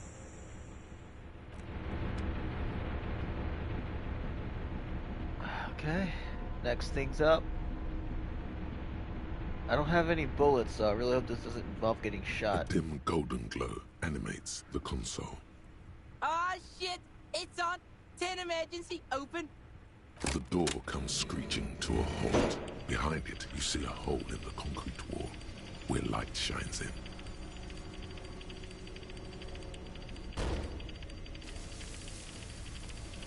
Alright. We fucking did it. Disco Elysium. Motherfucker. Fucking right! Before outside, when we were walking across the sand, I felt someone watching me. Cuno knows. This place is spooky as fuck. Don't worry, I've got a gun. No bullets, but I have a gun. Fucking great news, cop. Scared away whatever shit out there is gonna spook on us with an empty fucking gun. What's there? Cuno doesn't know, but Cuno wants to know. So I won't need to do with this console Why? first. The door is open. A dim golden glow animates. The lighting in the room turns on with a sizzle. The dial slides under the dusty glass, dark and silent. Whoa, told ya. Military mega grade. Also like 400 years old, I think. 1,000?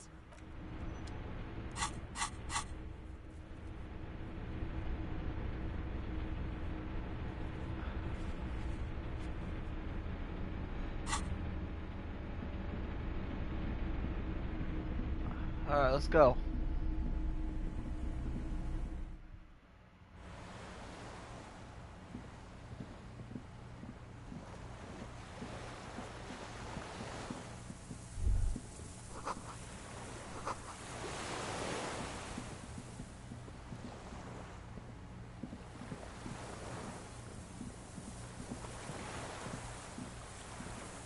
old man, wearing tracksuit trousers, leans on the frame stock of his rifle. He gathers a big ball of spit in his mouth, then spits it out into the extinguished fire before him. He raises his black eyes, hooded by creased eyelids, to meet yours, unclouded by cataracts. His eyesight is sharp. He's practically tearing up from spite. Hatred got the best of him a long time ago. This man hates everything.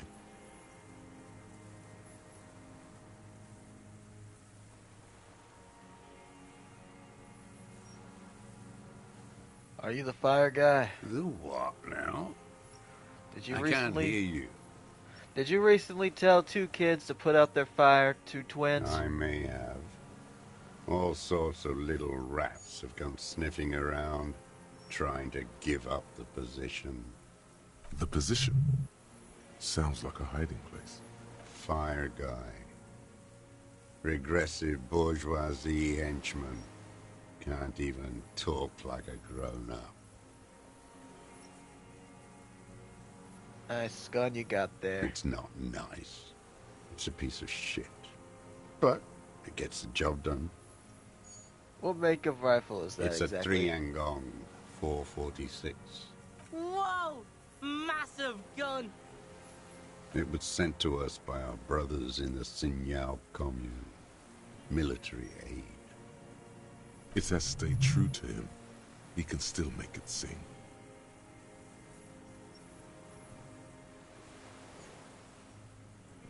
You've retained your eyesight. My eyesight? Yes. Helps me see all the shit. Did you close that blast door? I did.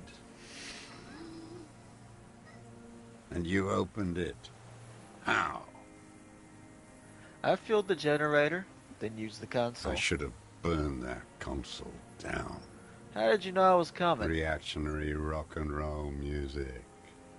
Playing on the water. I told you not to play shitty rock. You didn't say that, Cuno. You weren't even on the boat. Fucking old man. Couldn't keep his rocking.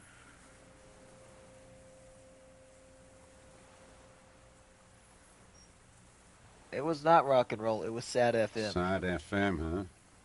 I always hated that station. Phlegmatic, counter-revolutionary dirges. Sadness is a mental illness. A weapon of the bourgeoisie. The fascists were right about rock and roll. It is degenerate. Hip gyrating, mental illness music. The Signal commune?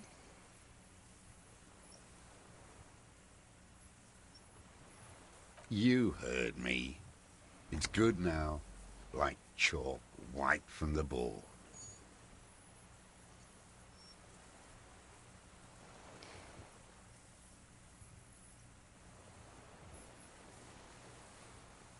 Your weapon is straight true to you. Mine has stayed true to me, too. Yes. I bet you've killed a lot of people with it. You fascist fuck. Have you come to make me one of them? His right eye twitches. With what? Fear? Rage? Fuck yeah, this is happening!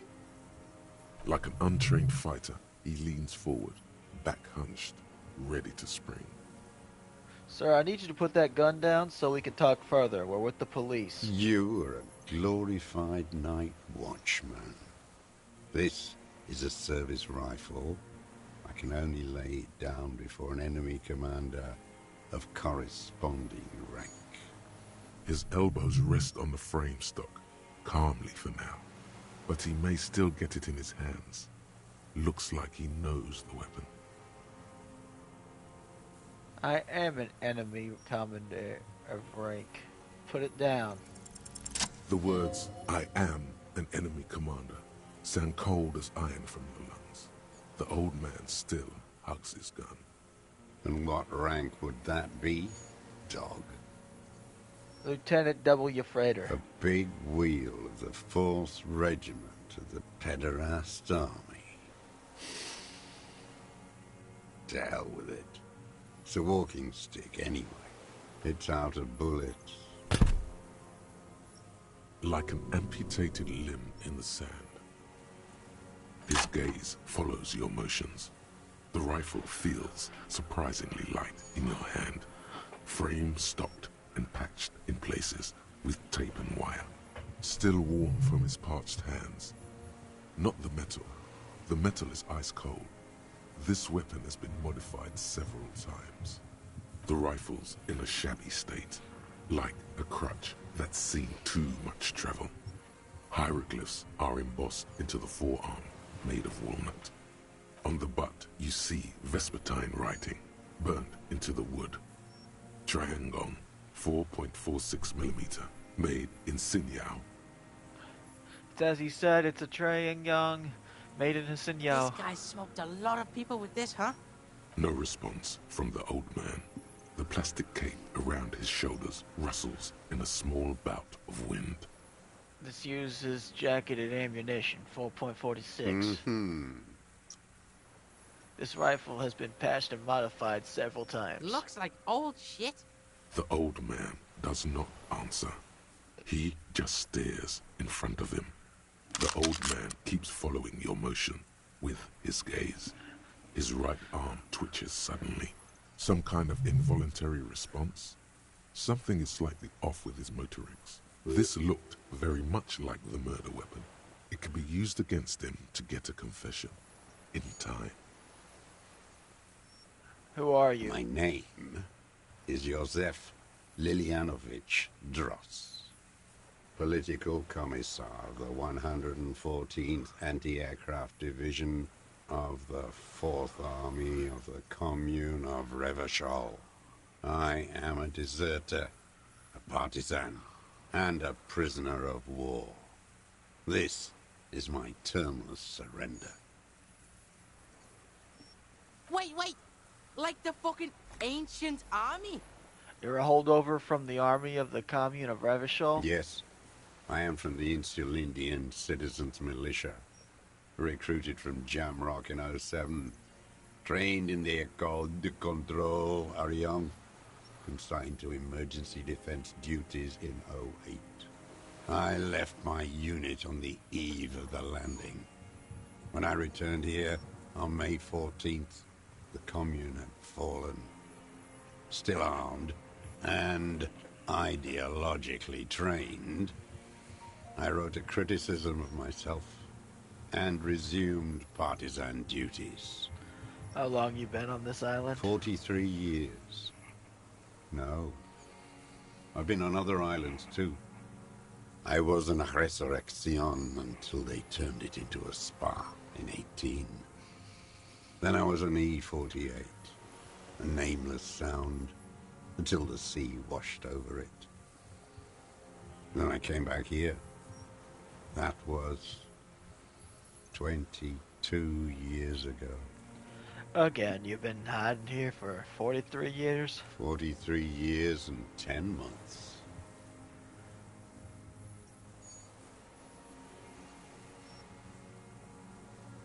That's insane. It's not how a human being should live. But I had to. I couldn't just forget. I couldn't just forget what I saw. What have you been doing all this time? Hiding, fishing, waiting. Where the afternoon grows late, on Rue de Saint-Ghislain, people walk home. Street lights will soon be lit. Further inland, the streets are alive with workers, men, women, children, street hawks and migrant laborers. The temperature is steady. Alto cumulus clouds form above Precinct 41. 2 police officers step out of the Whirling in Rags cafeteria. Satellite officer Jean-Vic Mayer inspects a series of burnt black letters splashed across the plaza mosaic. Patrol officer Judith Minot points west. The fishing village. She glances at her watch. We meet in 15 minutes.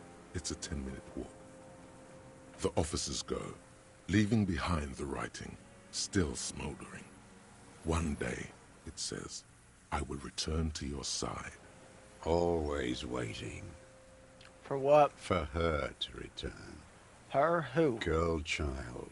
revolution. Girl child revolution? Always. I'm afraid she's The gone. material base for an uprising has eroded.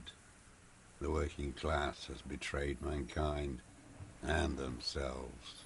The historic opportunity for a revolution has passed. It will not come back anymore, however hard I try, whatever I do. What has he done? Perhaps a confession will lighten the load. What have you done, then?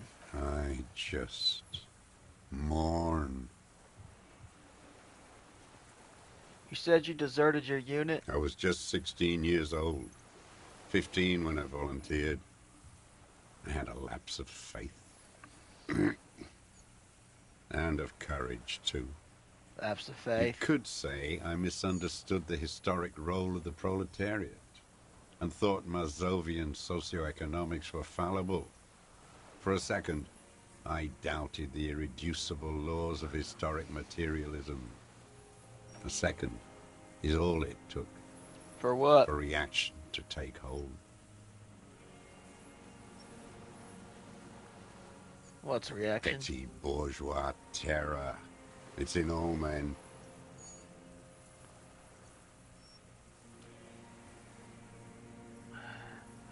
It wasn't reaction. You were just afraid. It's the same thing. You haven't seen it. Not really. Not naked. It's impossible not to be afraid. And when was this exactly? May the 13th, 08, 44 years ago. The horizon was black with coalition airships. Their petroleum rose to the sky, and it looked like it formed the clouds. Storm clouds. When they started shelling, it was dark magic. Dark magic? The combined might of international capital. All at once, all the greed and terror in the world tore into Revachol. It lifted streets from the ground and turned houses into ghosts. We were in the flak tower, huddled on the floor. The artillery was 80 kilometers away in Ozon, but I knew the commune would fall. We would all be turned into ash. So I said I was going to the map room. A terrible shame, still within him. The lobes of his ears are red with it. The shame and smallness of what he became. You didn't go to the map room? No. I climbed the chain link across the water and hid inland, in the bunkers there, like the weakest of the weak. A mouse, frightened of the ordnance all night, and the sound of the rotors in the morning, whirring. What was that? Airships. I climbed out into hell. The landing was complete. The chain was submerged. I had to swim back. The fortress was half submerged too, shattered. They'd all drowned in the lower levels, or got torn to shreds above. The anti-aircraft gun had malfunctioned. So had I. I left them without ideological direction. It was real. I'd seen it. I'd seen it in reality. Seen what? The mask of humanity fall from capital. It has to take it off to kill everyone, everything you love. All the hope and tenderness in the world. It has to take it off just for 1 second to do the deed. And then you see it, as it strangles and beats your friends to death. The sweetest, most courageous people in the world. You see the fear and power in its eyes. Then you know. What? That the bourgeois are not human.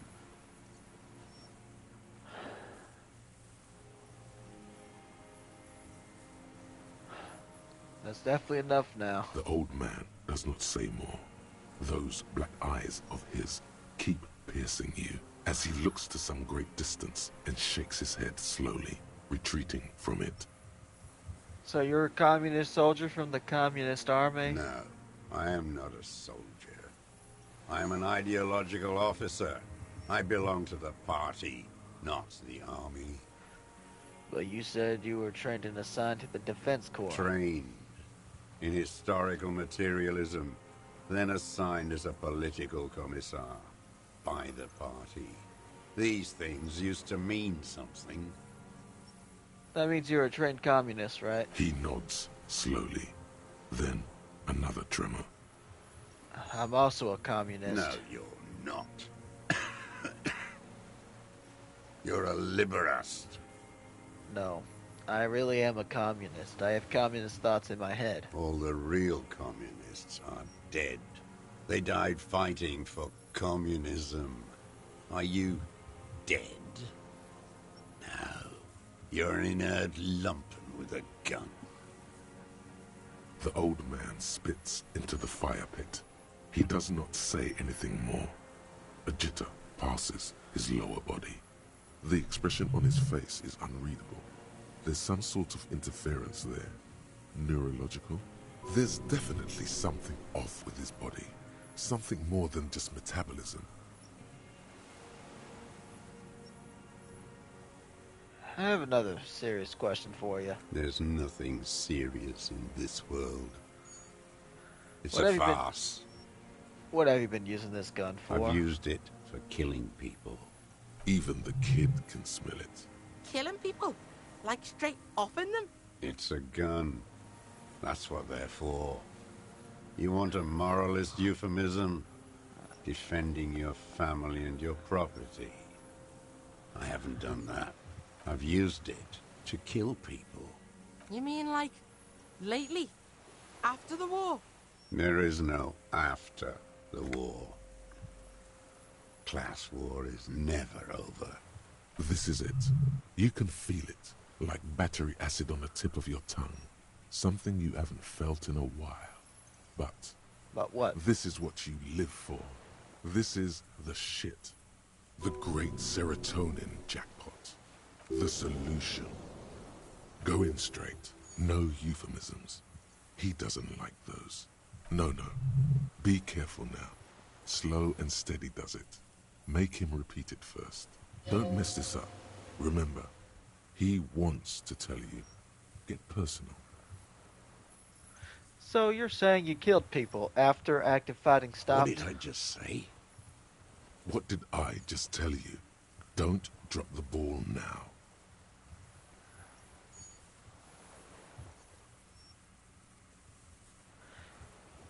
Did you use that gun to shoot and kill a colonel of the security contractor Cuno? The who now? He heard you. He just wants to hear you say it again. This is dramatic flair on his part. Right choice. We're in. Do it, sire.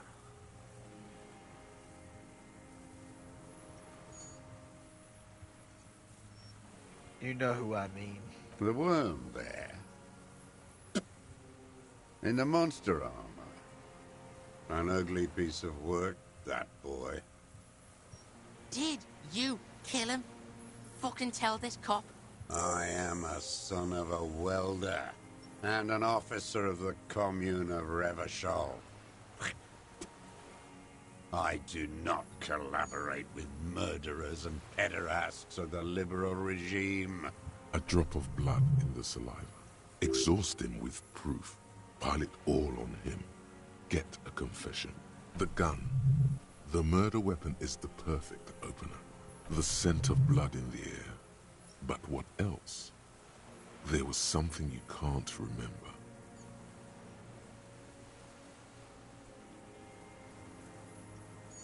I don't need your cooperation. I've got this. Got nothing to say about that boomstick, huh? You choking? That's the stick that did it? Yes, it's a real gun. Not like your little musketeer pistols. I've seen you prance around with those, jumping hoops for the liberals. You look like imbeciles. Why don't you ask them to give you real weapons? Going against automatic rifles with these toy guns. Of course you got those boys killed. Damn, he saw you. He's watched it happen. So he saw you. Okay. So what? Don't let it divert you.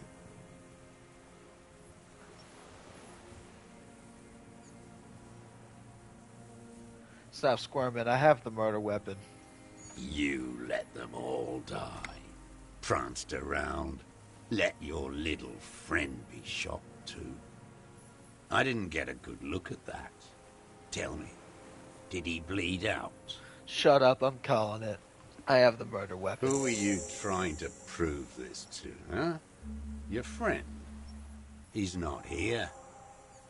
He's dead, isn't he? That's the murder weapon down. I've got more on you. Murder. This pushed him, but not enough. Just a little more. We done the ballistics. The shot came from this island. I saw you poking around there, looking for evidence. You're damn diligent when it comes to dead fascies. Did you like the view? He's practically admitting to it. You said fascies. You're admitting you killed him? You're sad for your fascia brother, aren't you? One twig got broken. Now the others are sad. Almost. He almost burst out there. Keep piling arguments. Anything. You're a communist. I talked to the dead man. He told me communism killed him. Stupid twat.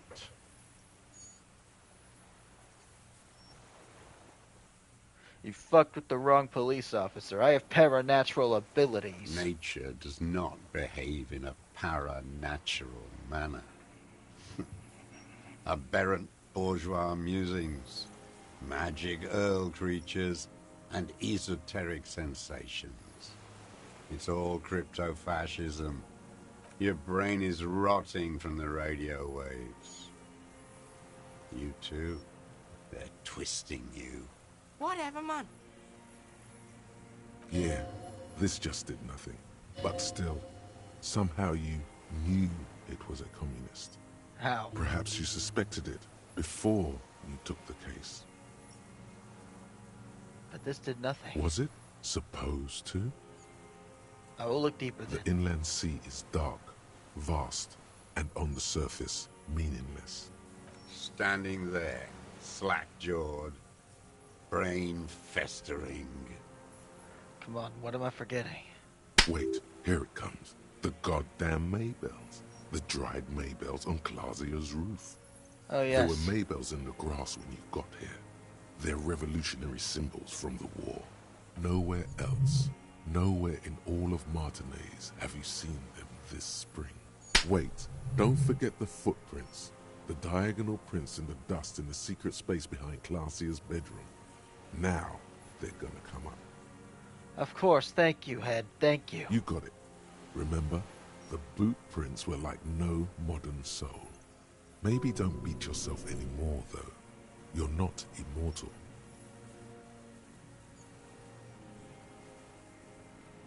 There were Maybells behind the victim's window. Damn Maybells.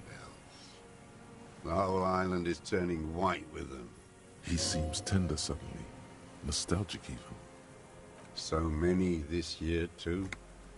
The spring is coming. No, it's already here.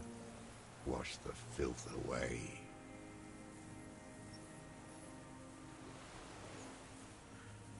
I haven't seen these flowers anywhere else in Martinaise. Only here. They blossom on the islets before.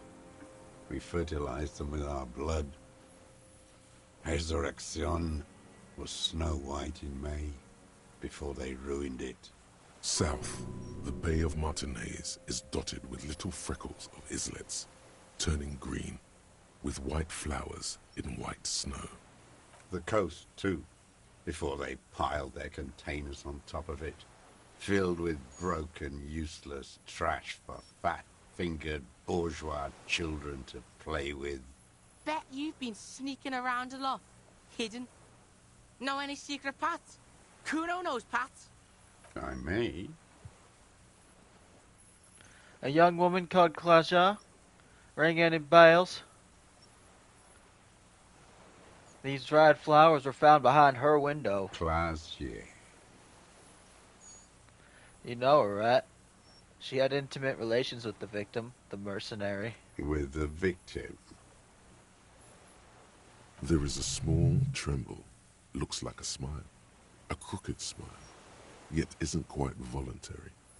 He's about to burst. Don't leave any loose ends. Get him on everything. I wonder what brand of boots you're wearing. Everything is brands with you individualists. Who cares what brand my shoes are? Sansa.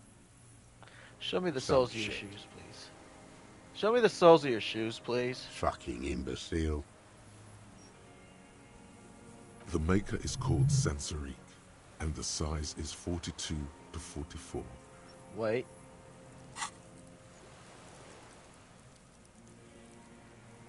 Never mind. Maybe it's simpler than that. Sire, he doesn't have to be wearing them right now.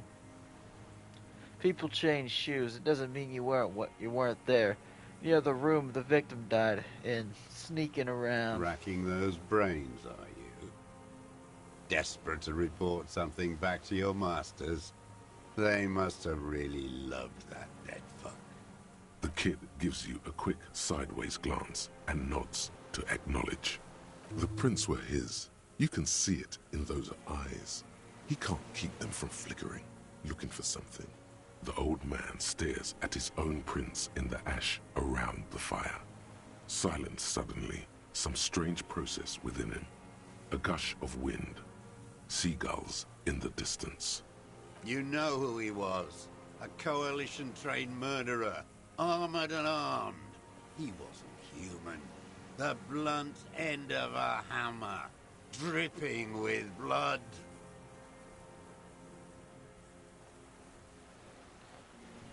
He was a killer, but he was still under the protection of the law. Beating us to the ground. Moaning with joy. You hounds get so thorough when a company-trained killer dies. I haven't seen you on this coast for 40 years. You know, maybe I should have killed one sooner. Got your attention. Now you stop eating druggies and prostitutes in your basement. Now you come to investigate. Not when they die by the hundreds. This is it. Shot him. Shot him. Say shot him, not killed him. So you shot him. Oh, the inhumanity. One paramilitary less in Revachol. How did you? I had them in my sights. Both of them. Him and the whore. I was breathing with them. In phase. And I pulled the trigger and flew on the air until I landed in his mouth. I didn't think I had a shot like that in me anymore. I did. I saw him kneel there with his mouth full of death, and that stupid look on his face. And his dick still in her. Then what? Nothing. I went to sleep. Next morning there were Maybells everywhere. The world was white, or what's left of it anyway. My last spring here. I knew the fascists would come to avenge their own. And so they did. Fucking hell. I just fucking nailed you, Super Coppa Jan Rock. Moronic, gloating psychopath. A motive. A real cop gets a motive now. Wait, motive, why? He could say he was taking the fall for someone. It's useless in court without a motive. Go be a cop now. Don't mess it up. Coax it out of him. He's still warm. They were fucking. One more thing. Why were you looking at them that night? I'm always looking. You always creeping on people through your scope like that? A rifle scope has the best magnification. And if you don't like what you see, Click. You pull the trigger? Yes. Think of it as a form of critique. Start with when he first saw him. It will give him a chance to ramble. When did you first see the deceased? 3 weeks ago, when the rich hag came in on her galley. Her honor guard came in tow. Joyce. He means Joyce. By that you mean Joyce Messier, the Wild Pines rep? Wrinkled up whore.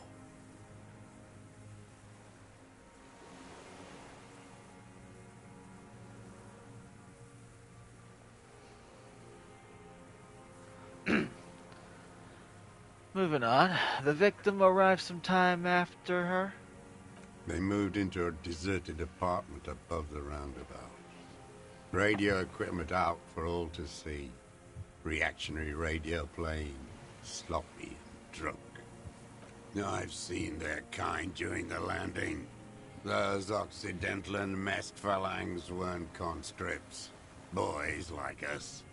They were whites. All they know is to destroy and hurt. Got it. Hurting the strike breakers like that. I kept an eye on them.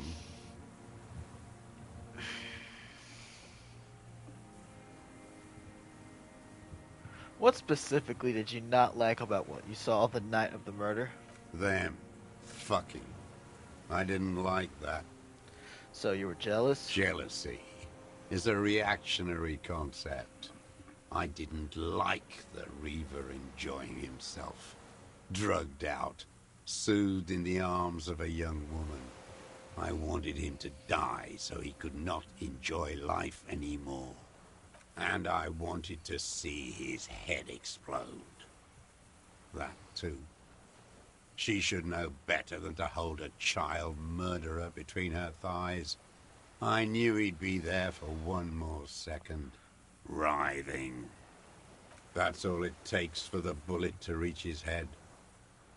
Now that I think of it, I wasn't aiming for his mouth. I wanted his brains to spill out on her. But you can't have everything. He wants to see her covered in blood. To punish her. You wanted to punish her, so you killed him? She practically breastfed that man. You wouldn't believe the things she let him do to her. You stare at them too. In your mind, her innocence day still turns to leaf. Airport bag in hand. Silks flowing in her wake. See you tomorrow, Harry. Her voice rings in the evening air. Burning. Men are insane. The world is insane. How long have you been watching her? Since she came to Martinez. I saw her sneaking in the reeds early in the morning, behind the Fell building. It was dark, still winter. She didn't have her skimpy outfit on then, just a spot in the night, moving. What was she doing there? Hiding something in the water. She had a fag after she'd done it. I was up in the ruins there. She couldn't see me, but I could see her, smoking. She was nervous, but not scared. And beautiful. And beautiful? That, too. The sun came up, and her hair was like cobwebs. She smoked more fags and snorted a line of whatever shit she was on. Right there. She needed it just to move. What do you think she hid there? Her passport and tickets to Villiers. And from there to Cachet Brut. This is the hidden buoy she told us about. You looked into it? After she was gone. Did you keep the materials when I found the submersible? It was empty. No. Why would I do that? I didn't need tickets to Villiers. I'd put them back. If I wanted to extort someone, I'd do better. This implies that he's thought about extorting her. Are you sure? I checked the submersible, nothing was there. Why would I need that trash? I'm not going to Villiers. There it is again. The strange neurological state he's sometimes in. Moving on. Did you continue watching her after this? I did.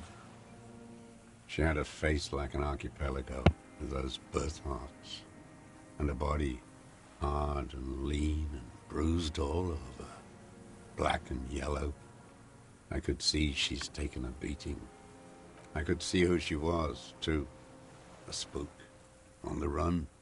Revishal's the cloaca of capital now. All the bagmen and arms dealers end up here to do drugs and have sex like animals. Wait, she was a spook? How did he come to that? First, you could tell she was a spook from the documents. She had different color hair on the photo, and glasses. Forged. Some sort of sordid bourgeois affair. I've heard about this kind of thing on the radio. How did you see all this, the bruises that she was beaten? Ha!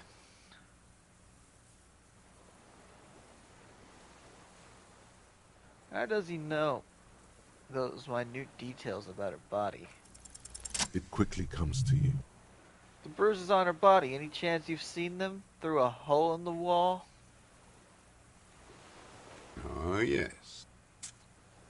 Cutting those drugs of hers into little lines with a knife. Masturbating. Everything in him fills with impossible longing, all at once. You made that hole. With a clip-point knife. Good for listening in, too. For hearing the moaning and the snorts. Ever see her through a window on a roof? Like that, too? Yes. Bending like a bow against the glass. You've been through the secret route behind the whirling in rags? Those were your footprints there. You just changed your shoes. I've been through all of Martinez. Every nook and cranny. And that too? Yes, that too. The things they did in that little room. What she'd do to feel good. Funny the way light works. You turn it on inside, and it gets so dark out, you can't see a man looking in. I learned that in the 20s, when they were still hunting me. I've seen people do some shit, but... Those two took the cake. Yeah, the lightning gets you going. Speed freaks fucking in the bushes. He must know his way around a creaky floorboard and a rusty hinge on a door. How did you get in there? The hidden pinball workshop? I can just walk in the hostel now after a good wash. They all think I'm an antisocial, a vagrant. Closing hour is a good time. The kitchen's empty then. And the door, the steel door in the kitchen, how did you open that? I got that open a long time ago. Some bourgeois game merchant lived there. I don't know, 15 years ago. He left spare keys all over, and I took one. Then I saw her turn the light on one night in my scope. You had feelings for that woman? There's nothing to hold on to. Only this. It's not enough. The coals of his eyes glisten suddenly, like stones dripping with water. Is he crying? Man needs to feel something else. In this fight, it helps if you have your eye on something there. It's weakness, I know. Was that why you left the dried flowers behind a window? No. Why then? I don't really know. I was there one night and she was crying, like a child, in the corner of her room on the floor, like she does sometimes. When was this? The day after I killed him. And you brought her the Maybells? Yes. I don't know why I do the things I do anymore. You wanted to console her. Maybe. I have these holes in my brain now. I wouldn't just sit here waiting for you. If you came 10 years ago, I would have killed you. So in conclusion, it wasn't about him, it was about her. Her. It was about bitches. There, motive, detective. We have it. Where is she, that Clasier? I haven't seen her there for days. We arrested her. Locked up with your masters, like I'll be. Maybe we'll meet. She kept staring into the scope, you know. In the end, like she knew. Staring at the island. The fort. Like she knew I was here. It doesn't matter. Midtown, across the Bay of Revachol, the oceanic wind washes 40-story towers. Above them, Lucerne Central Aerodrome, a cocoon suspended in the sky by a web of suspension wiring, encircled by hybrid aircraft. On the platform, a young woman is withdrawing from amphetamines, barbiturates, and alcohol. Yet still, she smiles among the crowd, among the great ghosts of the city she's leaving, for another, far south, smaller, distant, hidden, not like the great chandelier she sees sparkle in the night below her. Streetlights, towers, tenements, and water, and across it, a dark strip of ruins, barely visible, if she didn't squint her eyes. There, on a dilapidated jetty, in a nameless village, 2 police officers and 1 special consultant look across a narrow strip of sea. The ruins of a seafort stick out of the water, built by Philippe II, reappropriated by the Commune, then lost in the landing. He's there, doing what exactly, I don't know. Satellite Officer Vic Mayer points at the ruins. Behind that anti-aircraft something. That's why we can't see him. Special Consultant Heidelstam is optimistic. We'll see the boat when he comes. Let's go get a coffee until then. I know this interesting little place. Where? His voice trails off as the 3 walk down the jetty. As the men go, Patrol Officer Minnow looks back over her shoulder at the crumbling fortification like a rotten tooth rising out of the water. Good luck, Harry, she thinks. You need something good for this. We can totally get more out of him. He's squealing. You could get more out of him. He likes talking. Enough. Take him in. Bend his arms behind his back and end this. Been looking at anything else you haven't liked? A tragic comedy. Druggies, prostitutes, and rentiers. A strange little engine seems to fire up in him again. It straightens his back. More specifically? Specifically, the whole city is a charnel house.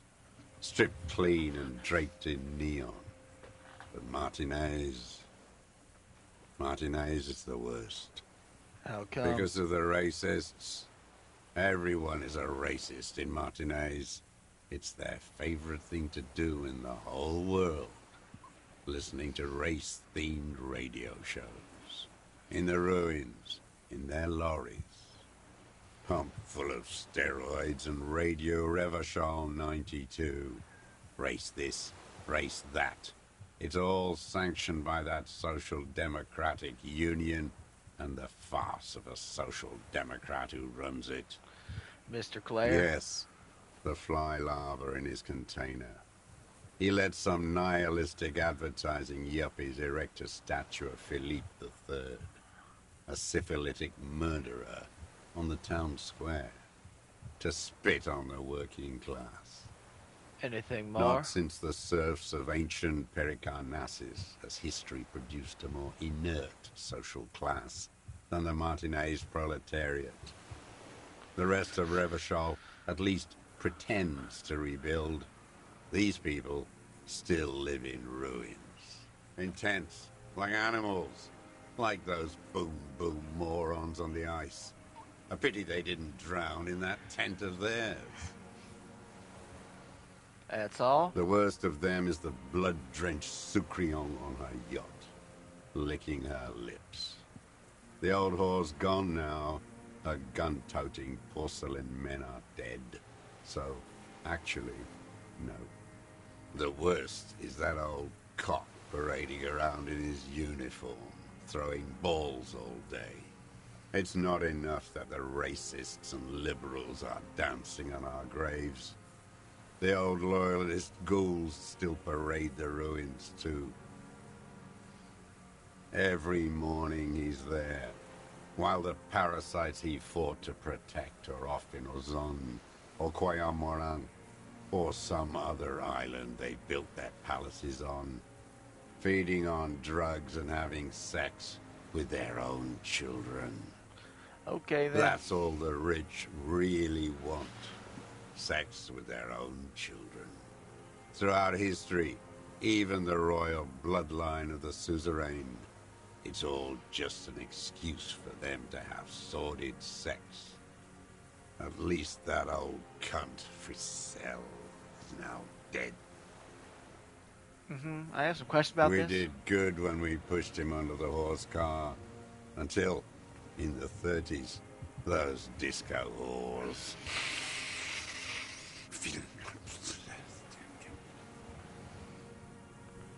The disco whores are too much. Hatred shuts down his brain's language center, leaving only a nonsensical sputter. Boom boom morons on thin ice, going under. Those are the tent kids. You mentioned the Union is social democratic, and Mr. Clare is a farce of a social democrat. Another hideous disappointment. Unions are the real enemy. The true enemy of the proletariat. Placating the masses. Disappointment. So personal. He displays a familiarity with the Union's top brass. Who's a disappointment, if Rod Clare? That deformed toad? I wouldn't expect him to wipe his own ass. I mean, the brains of the operation. The smart one. Edgar. You mean Edgar, Everard's brother? He talks a big game about uprising and social base. They must have sent the smart one to some university in Le Jardin, where it's alienation this and hegemony that. He's been sweet-talked by this Edgar. They must have met in person for such animosity to have developed. We're not the first people you've met from the city, are we? You can't live alone. Don't go straight for the kill. Exhaust everything else first. Soften him up.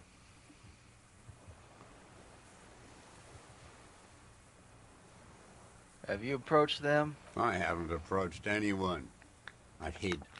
It was Edgar who came to me. How did he know you were here? He didn't just stumble in like an oaf. He figured it out. Some kids told him about a monster on the island. I told you, he has brains. Stepped right off the boat and walked down where you came. I even kept the door open for him. Thought he was a man of the left. Wouldn't rat me out. I was right about one of those things.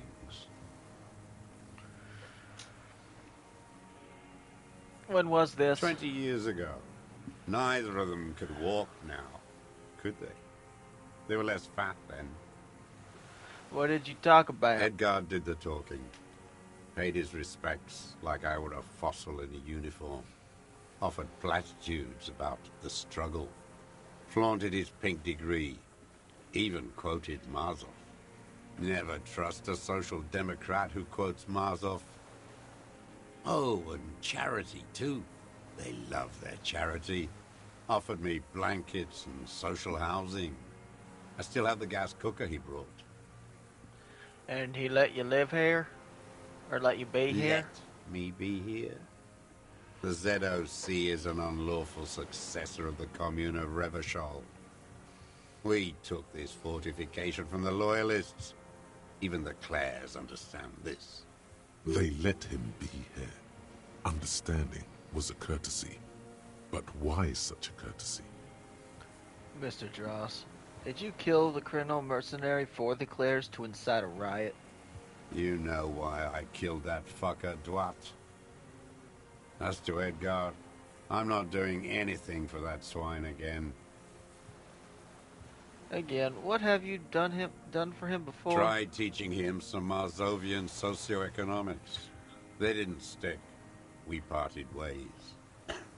Okay, he didn't do the hanged man for them, but he's insinuating something.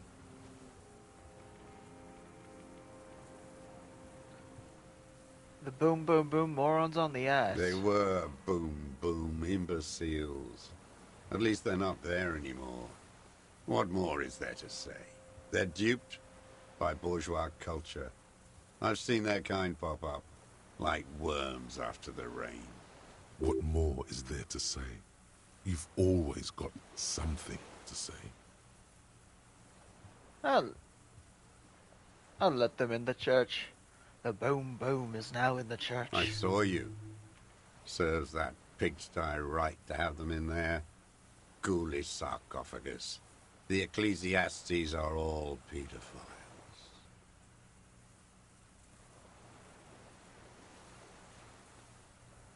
By the cock parading in his colorful uniform, you mean Renee? Every fucking morning. For 34 years. Throwing that ball. One ball against the other. I've always loathed that game. That is not a working class game. I don't care what they say on Radio June. Royalist ghouls played like it was life itself. Click, clack across the water each day. And that uniform, like a parrot plumage. I won't even mention that he's a traitor to his race. A petanque maniac race traitor. I remember him. I remember him from La Noce. Not him, personally. His make and model. There were tens of thousands of them. I thought we took them all out before the liberals came to their rescue. We missed one. That one. There doesn't seem to be a single person under the pine today. Not even Gaston. Alone. There's no one there. Fat and plump. Like a pheasant. Just begging to be popped off. Please, Mr. Dross. Shoot me. You'd like to kill him? Not yet. I like to look at him strut around, place the crosshair on his medals, right on his face, and just fiddle the trigger. Think about it. Let the bonbon melt in my mouth. Sometimes Cuno likes to look at the baggie before he does it. Just look at that fat baggie. He is a juicy bonbon, that one. A real treat for the black day. The blackest. When I put that gun in my own mouth, I think, no, don't waste it. Put this lead in that cock, René. For the boys he killed. And then I look at him throw those balls, and I suddenly feel better. I even hid one bullet, so I'd always have one for him. Haven't seen him around lately, strutting around. Must be down with arthritis. I hope it hurts like hell. I hope he sweats blood. Hearing it may destabilize him. You sure you've gotten everything from him? Renee's dead. He died of old age a couple days ago. No. Yes. I waited too long. I waited too long, and now he's dead. You cared about him? All human beings care about each other. I cared for seeing his head explode. And now, God damn this world. He reminded him of himself. The same hatred. The same. You try to think of something else, but no, it's just hatred. Are you okay, Mr. Dross? To go on? You think I haven't seen people die? It's all I've seen them do. Fuck and die.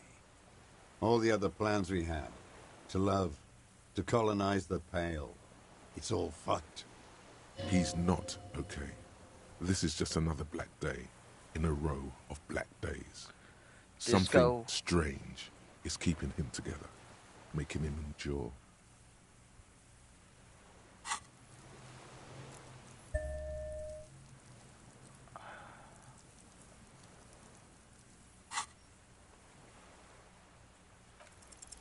Oh no, the connection doesn't come to you on such a pivotal moment. Dumbo, do something. You can't zone out now. This isn't Doodaloo dance time. Slap yourself in the head again. Jumpstart it. Something with the union boss. The kid watches you beat yourself in the head again. The second time in this interview. Yo, Cuno doesn't understand what's going on here. Get a hold of it, Detective Dick. Let's move on, okay? You have to straighten your back and get back to it now. You're the last detective of the RCM here. Finish the interrogation. It doesn't matter if you forgot one thing. I'm glad we talked about this now. Glad we talked about what?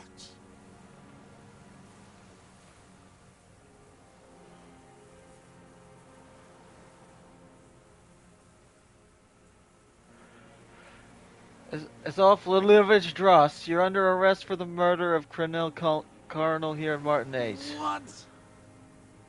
But you said I would be taken to the... The sum of all the erratic movements, fidgeting, and mood swings he's been exhibiting. The wind picks up. The silence on the water is broken all around you. Little shivers of waves appear. Your Wayfarer rights have been suspended. Information provided to the officer on the scene will be used against you by the prosecution.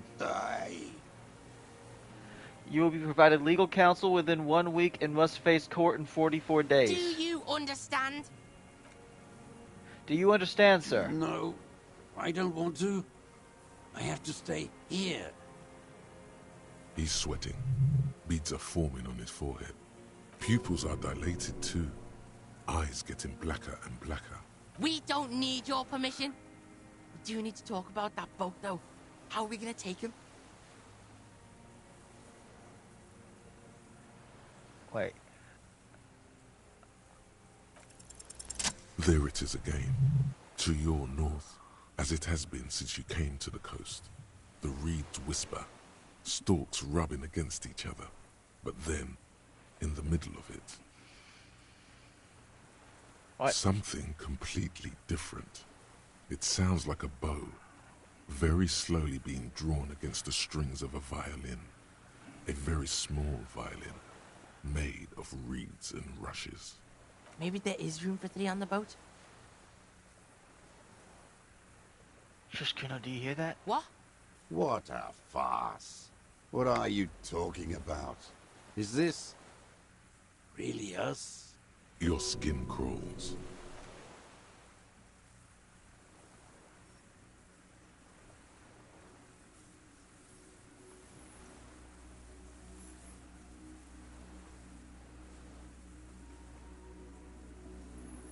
Holy shit.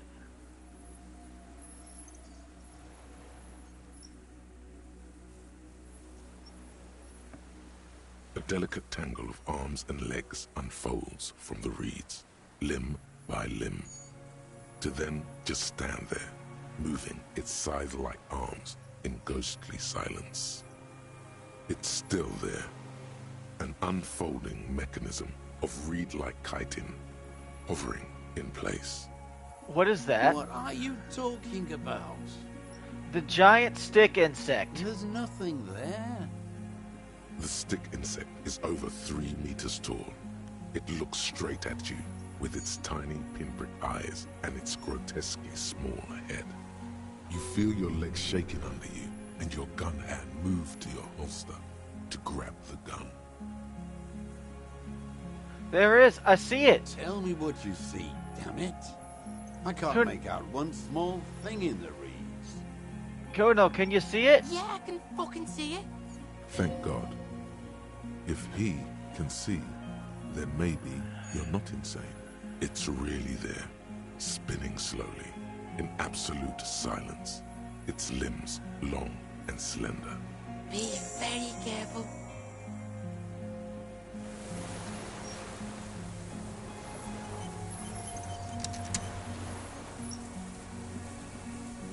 The creature stands on long stilt-like legs, antennae hanging from its head like a woman's hair, white and curled at the tips. It is no more than 5 steps away from you. The segmented antennae move with apprehension, searching for something that's not there. Take long, deep breaths. Whoa. Slow We found down the your phasmid. pace. Don't move yet, and when you do, be light as a feather. Reed-like tufts stick out of its joints.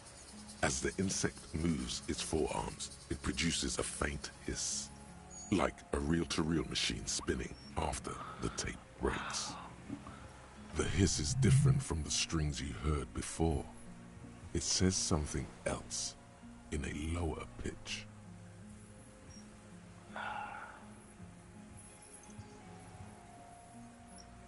That's the... Insulindian phasmid?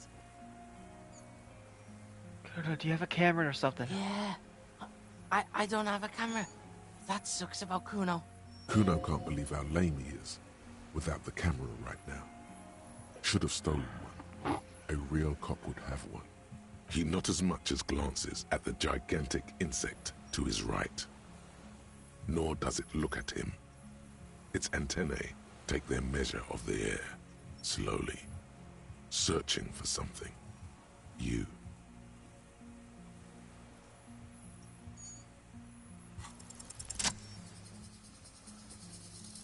Slowly, with your breath held, you take 2 small steps toward the phasmid. The creature lets out a series of ultrasonic clicks that swarm around your head like swallows. Like laughter, a sort of happiness. Sweat drips from your brow, soaking your chest. You reek of it, your chemicals. Hissing and clicking, it extends its mandible-like antennae to greet you. You're right below it now, looking up at the colossal chitin of its white limbs. The head of the creature is crowned by reeds, and its eyes are like small droplets of water. The insect stops its stridulation, seeming to observe you. Below its crown of reeds, little pinprick eyes detect motion, glittering. The world stands still around you. Suddenly, there is silence. As you do, the invertebrate comes to life, its limbs moving independent of each other, as if each has a mind of its own. They are white, like stalks of porcelain, knitting above you.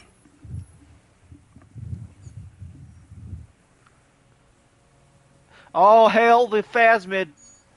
Shifting around in the reeds around it, in the muddy water, you notice some of its hind legs apparently standing on the water from time to time. It's that light. Hello, I'm Harry. I don't really know who I am. No reply. A total ancient silence comes from its mouth, along with what appears to be some kind of foam. The stridulations of its limbs continue all around you. You were right. Little bubbles form on the mouth parts of the creature, on its segmented lower lip. It looks to be foaming, slowly. The foam is white, then yellowish. I can't believe they were trying to catch this thing in a little fucking lobster trap. It's massive. The faintest smell, like you've never felt before. Cuno, like it's foaming. burnt roses. Cuno, it's foaming. Whoa! Maybe it's poison? Fucking hell! The foam slowly turns a darker shade, like burnt caramel, as the insect moves its mouth parts, masticating. The little bubbles begin to burst, one by one, letting out that same smell, like summer burning. Tell me, what are you doing? I exist. I exist too. Tell me, what is life for you? I'm ill. What is your illness?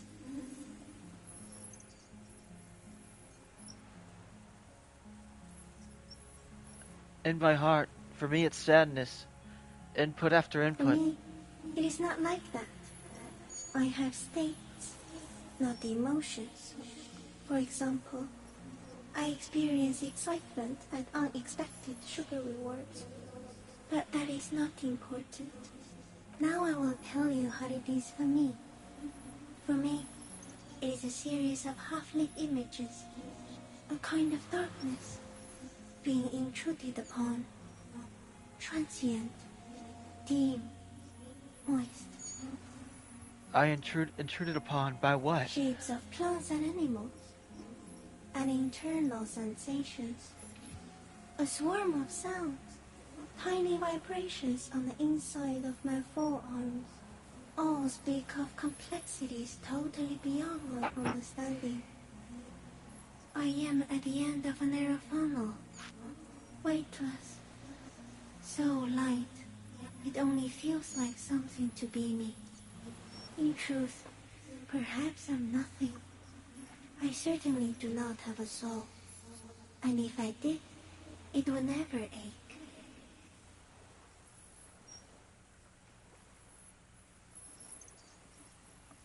I'm glad to be me. An incredibly sensitive instrument. Few of us can begin to imagine the horror of you, with all of creation reflected in your forebrain. It must be like the highest of hells, a kaleidoscope of fire and writhing glass.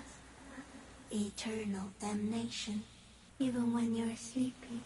And when you wake, you carry it around on your neck, with eyes open that cannot help but swallow more behind the mirror. I feel great, mute empathy for you. It was very disorienting at first, but I'm keeping my shit together. That must be incredibly hard. The Arthropods are in silent and meaningless awe of you. Know that we're watching. When you're tired, when the vision spins out of control, the insects will be looking on, rooting for you. And when you fall, we will come to raise you up. Bud from you, banner-like, blossom from you and carry you apart in a sky funeral, in honor of your passing. But not me, because I'm just a leaf eater. Detective. Arriving. On the scene. I am a So detective. am I. I was born to detect sucrose rewards and semiochemicals. What were you born to detect? The killer. He's in a bad state, deteriorating fast now. He thinks I am beneficial to him, but I am not. I only quicken his deterioration. You're destroying him? Very slowly, and only because he won't go away. It is meant to keep them from noticing me, to interfere with the pictures in their heads. But he has looked at me for too long, and I am destroying him. Is this a dream? What is happening? No, you're awake. I am real. Light is forming me. This is real. Where does this come from? All this around us, the world. Not even the birds know that. Not even the water lily. We need to know. Perhaps it's sent to us by a god. I think we should eat it. If it's a leaf, you can put it in your mouth. Or read. Yum yum. Wait, so So you look like a reed and you eat reeds? Yes, they don't mind. Have you accidentally eaten another reed, Phasmid? Yes, I once cloned myself and ate the little ones. It was winter, and I woke up at the wrong time. It was an accident. What exactly are you? I am an unknown species of the order Phantasmadia, endemic to the Insulandian Insula. For the last 350 years, I have hidden in plain sight, masquerading as the reeds, molding, cloning myself, unfolding at night to play with trash bins and boys. I went unnoticed by the first settlers and the land surveyors of the suzerain, also by the soldiers of the revolution and the officials of the occupation. Even the Samanese islanders who came here first, but did not stay, have not seen me. I have stayed hidden through 4 forms of government and 2 scientific revolutions, until I was accidentally discovered by a detective of the citizen militia in Rebelshaw, district of Martinez, March 51.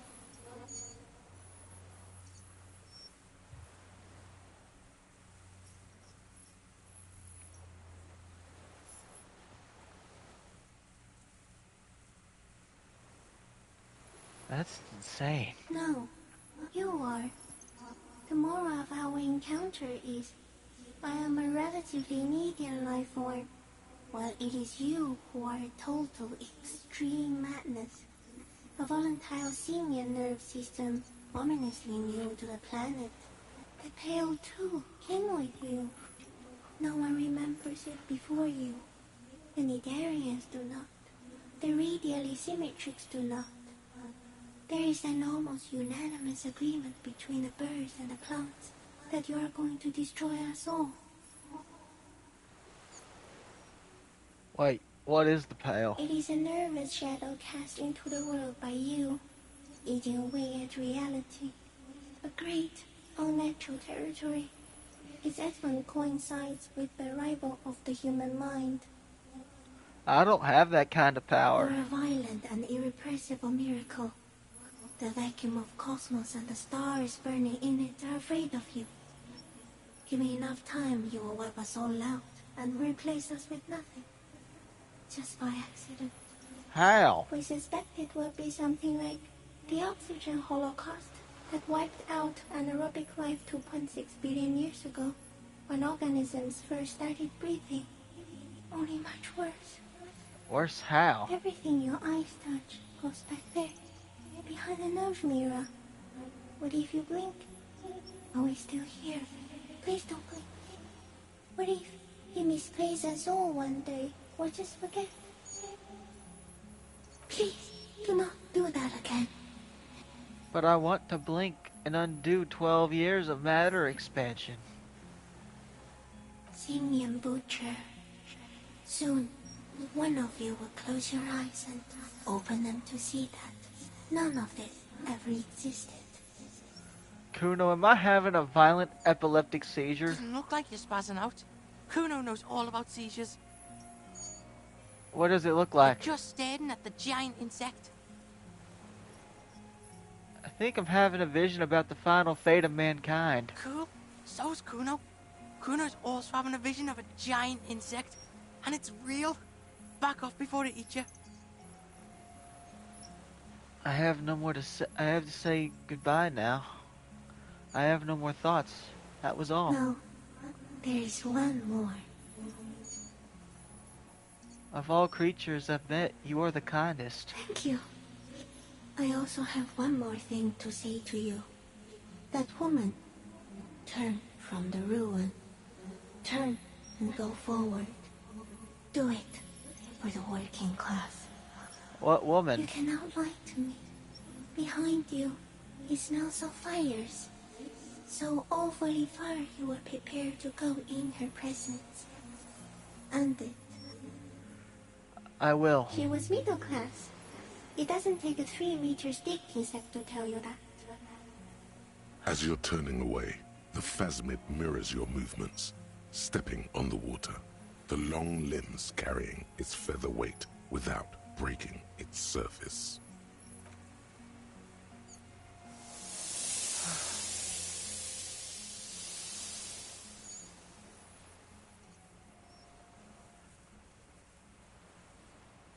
If only you could have been here for this, Kim. And, just like that, it's gone, skating away across the sea's calm mirror, like a skipping stone, leaving nothing but circles on the water. And something under it, in the place it stood, bobbing there, among the reeds, a collection of items. It's gone. Between those reeds there. Fucking hell, it can... What's that in the water? The fuck? Is that ceramic? And more stuff, like a nest in the reeds? We should peep it. Fucking hell. What now? What now? in some kind of strange, semi-catatonic state. Yeah, Grandpa's not looking so good. We need to check on him.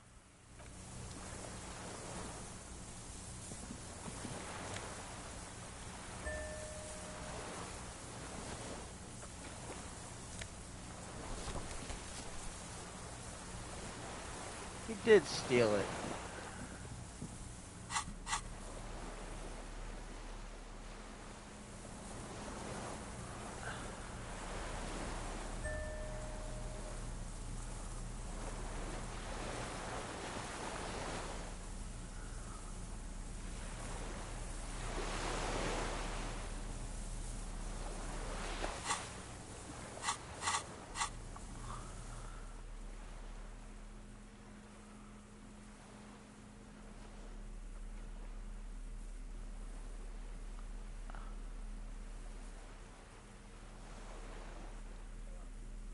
This passport, issued by the Sovereign Republic of Oranje, is issued to a black-haired woman called Katarzyna Alazie. Clausia's hidden documents from the empty boy. She said the false passport would be for Anouk Maya Smith. It's Clausia, with short black hair and glasses. She looks boyish, younger somehow. An old photo, before life came and did what it does. What was this doing in the Phasmid's nest? Fuck if I know. Maybe it's collecting shit. Like an octopus can get, like, curious. It says Katarzyna Alazie. Okay, so what? Loop Cuno in on this? Katarzyna Alazie was supposed to be her real name. Where Clausia comes from, remember? God damn it. She told me it was her real name, and it isn't this. It isn't even the name she said would be on here. Cool. Got lied to. Double lied to. I get it. You cops need the Cuno on stuff like this. No one lies to the Cuno. What's her real name then? Cuno's gonna say, it's not any of the things you think it is. Cuno'd have to get deep into this shit. But whatever it is, you got played here, that's for sure. The girl on the passport looks at you with no answer. She is not Katarzyna Alazie, or Anouk Maya Smith, or Clausia. That much is sure. What is it? What do you want from me? I can't go. Something is very wrong with him now. Sir, how could you not see the Phasmid? Mr. Jaws? The man does not respond. He keeps staring, black eyes glazed over and bulging from their sockets. His gap-toothed mouth shaking with fear and longing, like an addict of some terrible substance.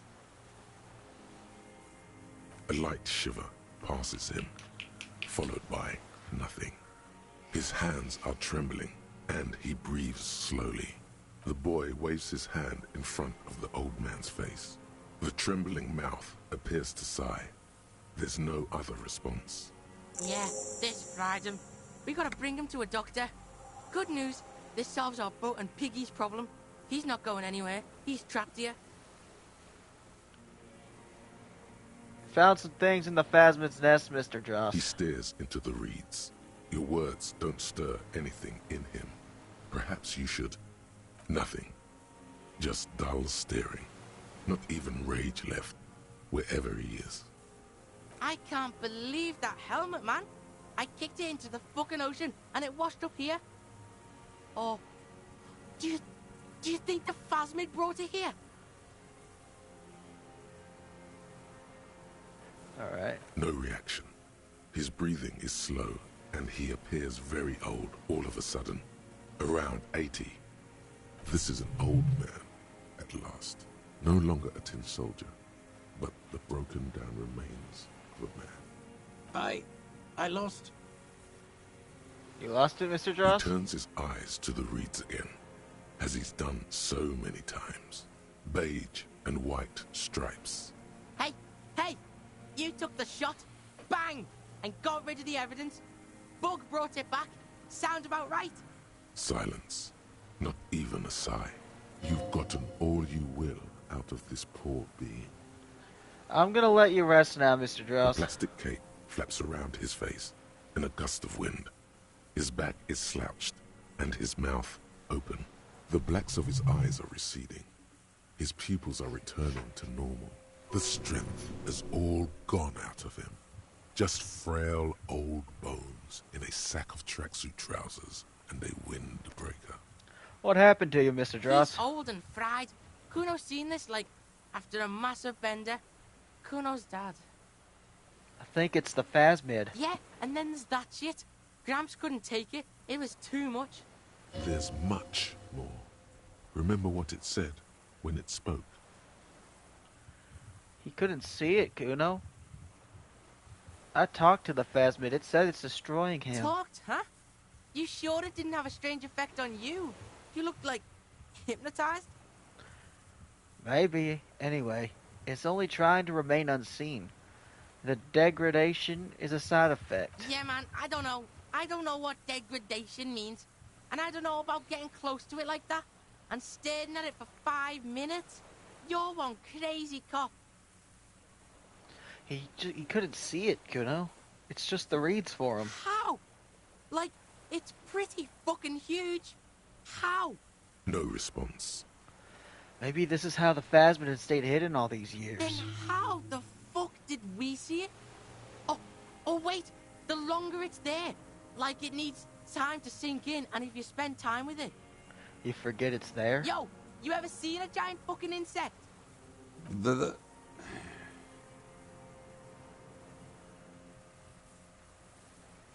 Now, could it be there's something hormonal in his relationship to the phasmid? You mean like horny?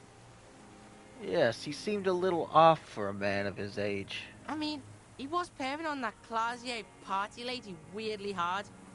Yeah, maybe. He's been here for a long time. Who knows how much of it is in its company? Yeah, you see that too? Got a little jumpy there, didn't you? I know that vibe. I'm off me lightning too. Hang tight. Yeah, old man, hang tight. Let's slowly start shuffling off Death Island, okay? We're about done here.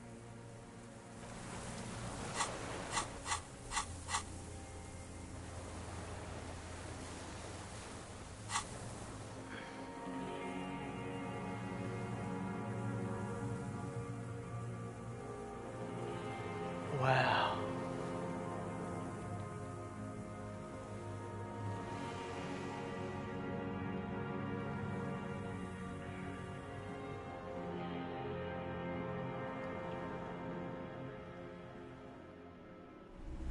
That was insane, bruh.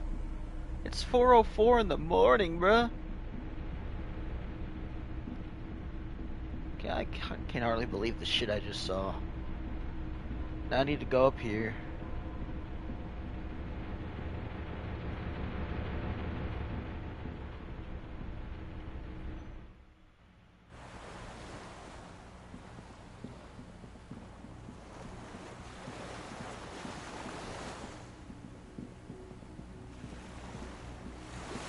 The skiff is swaying on the waves by the dock. Let's return to the mainland. Oh yeah? We did good shit here, detective. The skiff rocks gently under your weight as you get in. The ride back is uneventful and quiet. But for the sound of conversation on the water, there is someone inland waiting for you. 2 men and a woman stand on the concrete square Is of it a nameless Kim? village, Please tell me it's Kim. looking at a small yellow boat as it draws closer. The sea is calm. You reach the jetty and climb out of the skiff.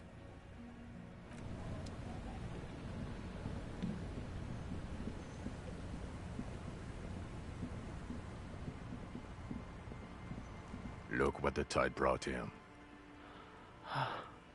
Harry, you're bleeding all over the place. You're half dead. Whatever this is, it is completely unimportant compared to what you've just seen. Cuno, you still have my back, right? Good old pigs here. Even though we're all pigs here, you and Cuno are more pigs than the rest of the pigs. He'll have your back, only later. Forget about all this. There's a giant. We're not forgetting about anything. Look at you. No one seems to be bothered by the bleeding. Bothered by it? Harry, you look like you need a fucking organ transplant. Oh, fuck it. Let's not get into that.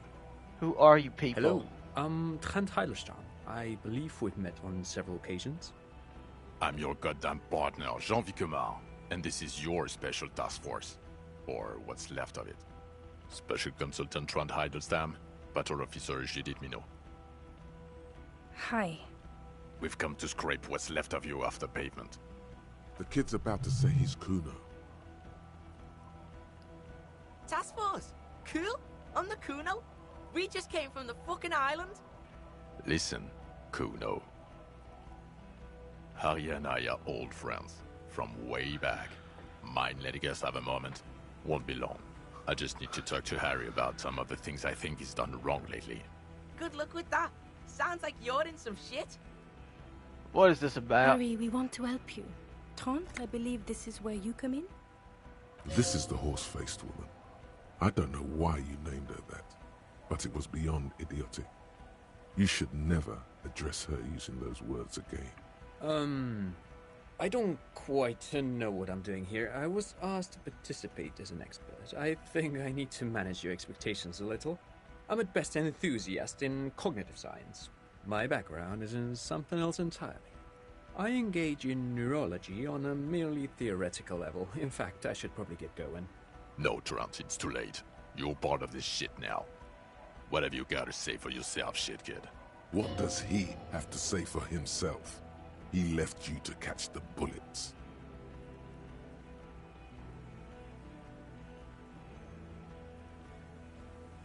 How'd you know I was here? The cafeteria manager you fucked over told us where you went. I saved this establishment, and he still betrays me? Strange. He didn't mention that. In fact, the establishment didn't look saved at all. There was a giant IO graffito in front of the building. It was on fire. Yeah, I lit it on fire. It was a poetic gesture. I knew it. Didn't I tell you, Trant? I told you it was our shit, kid. The line is from Lou Giaton's Mirova 82, isn't it? About girl-child communism, the titular returning character to ghost the apparition of... Good choice, Harry. Don't encourage him, Trant. Okay. You aren't the man with sunglasses at all. You're not even blonde. Guilty as charged. I heard you'd lost your mind and your memory. I wanted to see if it was true. And it was. Good work, Harry. You're insane now. There's one less person for me and everyone else to rely on. He was too sarcastic for you to realize who he was.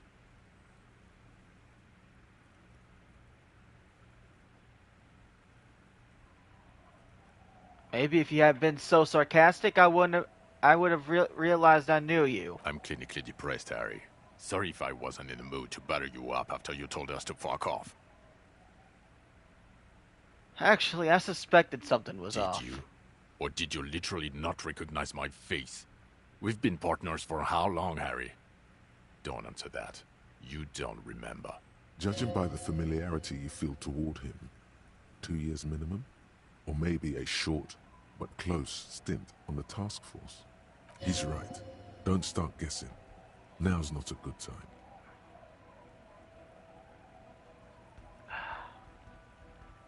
You. I'm sorry I didn't recognize you before. It's okay. I didn't come here to gloat or to fool you. Neither did he, actually. We're just worried. That's right. Worried. I'm always worried about you. Every time you don't show up to work, or when you do but stink. You're a worry fest. She's worried about you. I'm worried about you. Even Special Consultant Backpedal is worried about you. Everyone worries. Instead of working.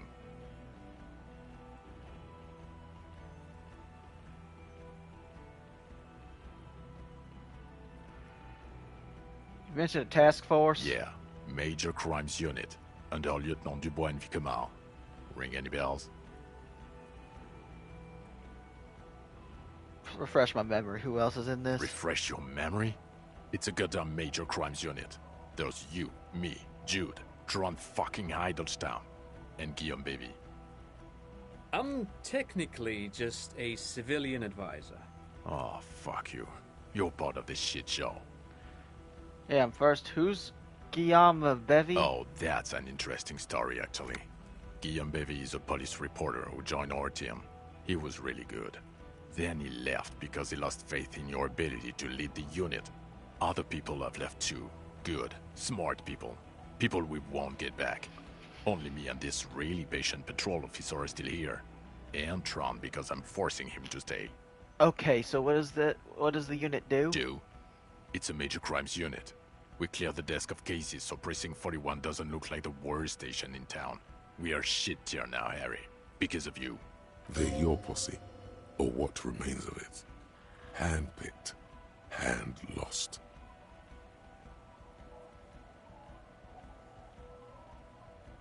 So, Trent Hiddleston. Turns out to be special consultant Trent Hiddleston. Yes, I'm Trant Hiddleston. I never said I wasn't Trant Hiddleston. Wait, what was up with the kid then? Mikhail? Mikhail is my son. Oh yeah. What was up with all the interest in history spying on me? No, I was just interested in the Feld building and the Martinez beachhead. And Mikhail wanted Holy to see shit. Martinez. It was a coincidence. That's the guy in front of the Feld building. I know him now. Him being there with his son, it was not a coincidence. It's difficult to see, but he was worried about you. And also interested in the Feld building. So, okay, you're Trent Hiddleston, special consultant. I get it. I was asked to share my take on some of the more fringe academic theories developed in Königstein in the 30s. For example, partial psychotraumatic amnesia, group personality theory. He's here to see if you're insane. He is smart. Let's move on. Duped again. No one's who they say they are. Hey, here's a brilliant idea. Don't be a morbid drunk and you won't be duped so easily. Gardener, scab leader, this. Tell me at least you were who you say you were. Fuck, pig. The name's Cuno, not Cuno. It's lamer. My name's lamer than I said it was. Just try not to shit yourself, please. Where have you been all this time? There was a mercenary tribunal. God damn it, Harry. You told us to fuck off. You said we're cramping your style. Your detective god. Fuck everything. All we burn. Detect or die. And you were probably right too. I would have never let you abduct a kid and take him on a creepy boat trip in the middle of fucking March. You talking about Cuno? Major Cuno wasn't abducted, you fucking fat dink. Fuck out of here. Wait, so you let me face a squad of trained killers alone just to teach me a lesson? It wasn't like that. Fuck you, Harry. We didn't know there was gonna be a tribunal, did we?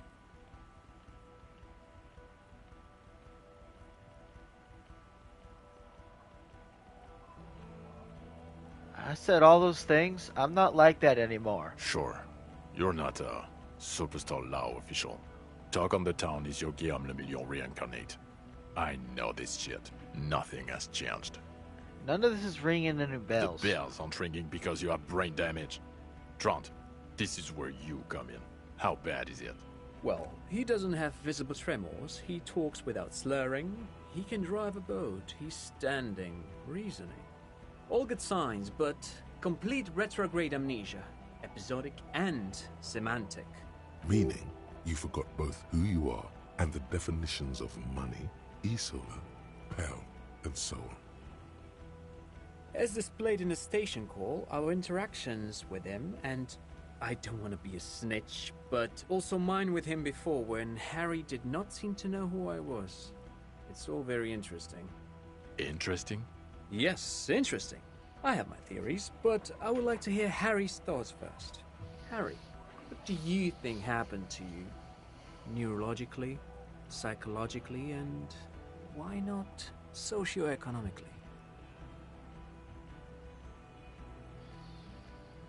Wait, socioeconomically, you think I'm so poor I lost my memory? Not when you phrase it like that. But I don't think critical theory... I know everyone thinks this is far-fetched pink academia, but still, I don't think it should be off the table here. What? He lost his memory because of capitalism?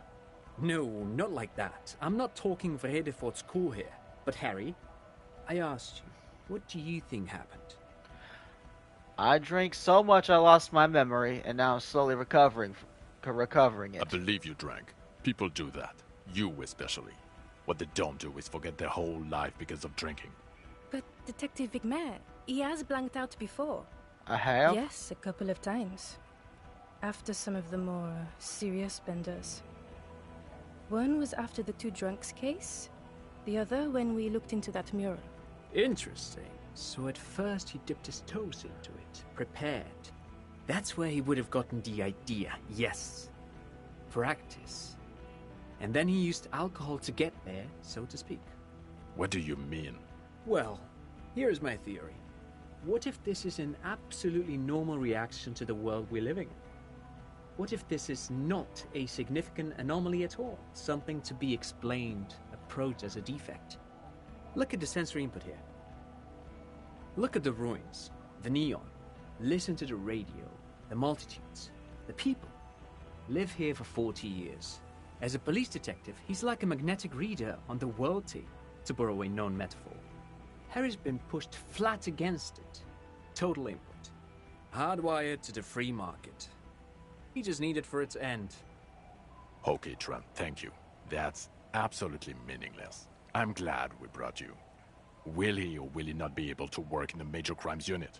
Is he a cretin now? I want to know that.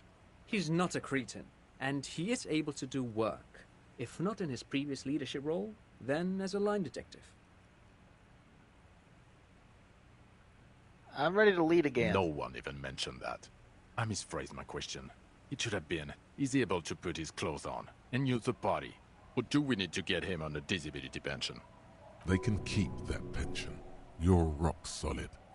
You can put your clothes on hard. What now? Now nothing. Now we're just going to stand here. Yeah. Just stand there. It's cool. Really? No. Now we discuss that. What the fuck did you do to a motor carriage? Why is it there, Harry? I drove it into the ocean when I was drunk. Ah, so refreshing. He just admits it. Thank you for your honesty. Thank you for destroying 45,000 real of police property that's coming out of everyone's payslip. It doesn't matter. Your badge, Harry. Show me your badge. I got my badge right here. In a rush to demonstrate your badge, your eager fingers can't sustain a grip on the smooth plastic, and the badge slips out of your hand.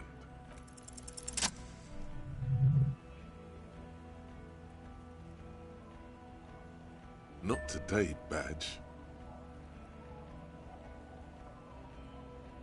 Did I get the badge? You got it all right. You're showing it to him, victorious. They're seeing the badge. Behold my badge. Gun. As if having your badge and gun are natural states, not achievements.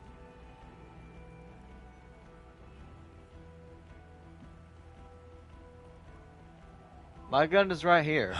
He has it. And he didn't drop it. You're drunk like a bum, Harry. Put that thing away before you kill someone.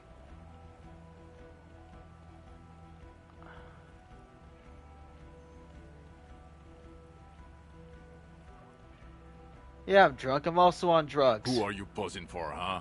A suspect escaped, Harry. Classy as something. Because you were too high to assess a flight risk. We've read the reports. Lieutenant Kitsuhagi's. We know. Not taking her was the right thing to do. She gave a vital clue that led us to the island. Oh, well. If she was nice. I'm not even gonna get into the other suspect. The one who shot herself. In the head. Or the fact that you're Everard Claire's little peony now. Doing I don't know what for him. That's small-time stuff. That's nothing. That's a humorous anecdote. Compared to the 8 people who were gunned down. The streets are literally red with blood. Lieutenant Kitsuragi is barely clinging to life in the hospital. Harry, it was fucking mass murder. Yo! I'ma stop you right there, fuckface! It's Cuno time! That's it. The cavalry has arrived. I did everything I could. The company had hired unvetted. No! You've explained enough, pig! Cuno takes care of this shit now. There is no challenging the fury the kid is about to unleash. First of all, yo, those guys were all f***ed. The guys in the armor, f***ed. The Union guys, f***ed. So yeah, suck Cuno's dick. You don't know me. You don't know what happened here. You don't know this shit. Automatic fucking weapons. Urban battleground shit. Battle lines drawn in blood. Blood meridian. You don't know this shit. Now, Cuno wasn't there. Right, you getting this? Cuno was breaking it up with Cuno's main bitch, see? Parting of the ways shit. But when Cuno got there, Pig had fucking cleaned up. Blood and ruin. Smoked all those dinky fuckers. Saved this shit. Martinet shit. I see he's mourning and shit. His main pig got semi-wasted. Sent to the boo-boo mobile. Cuno steps up. Cuno fucking fills those shoes. Big boy shoes. Detective Cuno. He comes to a sudden, abrupt stop. Are you done? Yo, Cuno feels like you weren't really listening to Cuno. You were hearing, but you weren't listening. Fucking the armor boys came to Martinez to fuck shit up. Hardy boys or whatever the fuck they are. They were telling everyone and their mum how they wasted one of those armor fucks. It was always gonna go down like that. My pig stepped up, got fucked in the leg for it. Sacrifice style. Not bad, Cuno. Could be a little shorter, though. Yes, I understand. He was in the fight. Second, you dinky fucking asshole. This pig right here. This oink oink motherfucker sold that shit on Death Island. Case solved. Go home or fuck off.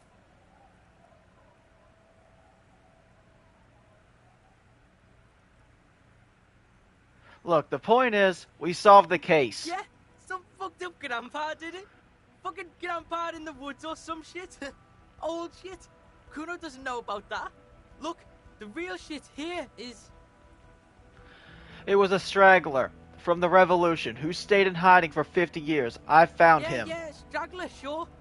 Are you getting this smart shit? The old fuck killed him. Confessed to it too. We got him snitching on himself. Popo style. A straggler from the revolution. Yeah, fucko. He's on the island right now, in a coma or some shit. Oh, and we also got the gun. Gun of the killer shit. You know what I mean? Now, let's get our big boy shit on. He means murder weapon.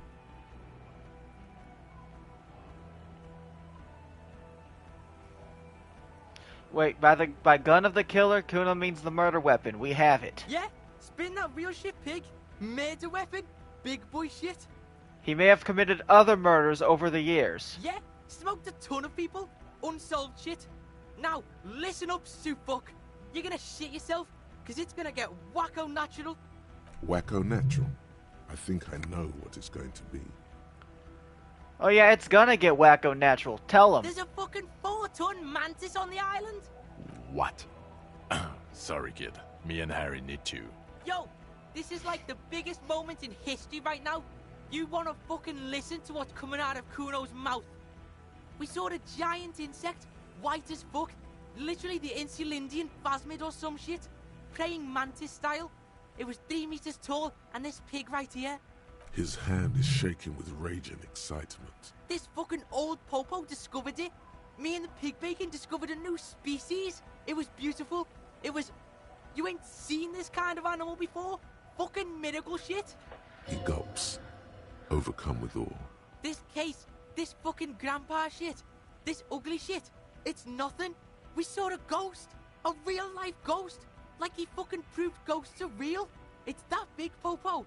It's fucking... His eyes are welling up now. Why are you not fucking shitting yourselves? What's wrong? Did he just say Insulindian phasmid? I don't know. I zoned out. Harry, did you just pick up some myelin berm and pin it on him? You aren't fucking listening. The bomb is nothing. This is science history here. It was the Insulindian phasmid. It's connected to the shit. Tell him. There was an Insulindian phasmid, and it may be connected to the case. Lieutenant, please. You have to have more than just some mantis. The straggler, stick to that. You said you solved the murder. It's not going well. You have to present something now. Something sane and forceful. Make your case. No, there was a giant insect, and they have to understand that. You will find proof. Don't give up.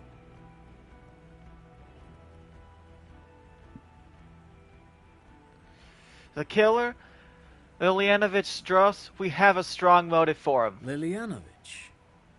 A revolutionary matronym.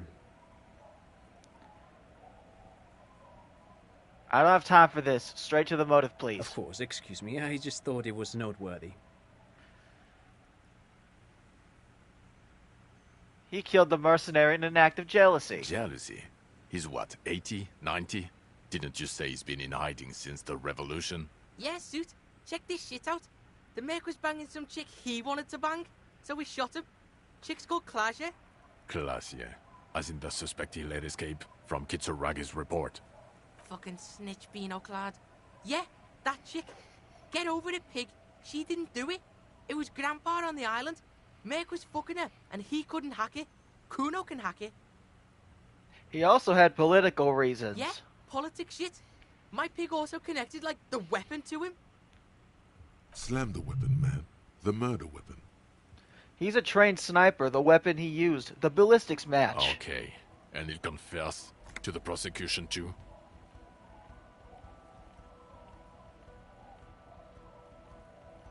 Once he's resuscitated, yes. We got him talking once, he'll talk again. Resuscitated. That sounds great. Jean, he has it. No more cooperation needed. He had a civilian there for the confession. This is doable. Okay. We'll see about it when we get Coast Guard on the island. This left a mark. They can't deny it, son. You got the bastard. There. No one is saying anything. The silence agrees. There was also a dead man on the boardwalk, a missing person I found. Yes, yes. Fallen through a gap in a boardwalk.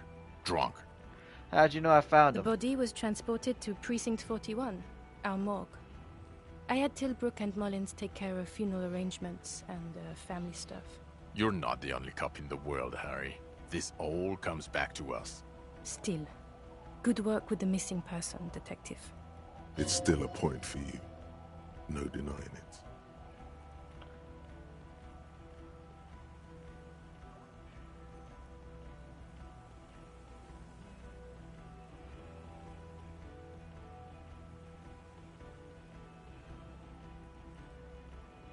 You have to believe me, there was a giant phasmid on the island. No, I don't have to believe you made a zoological discovery.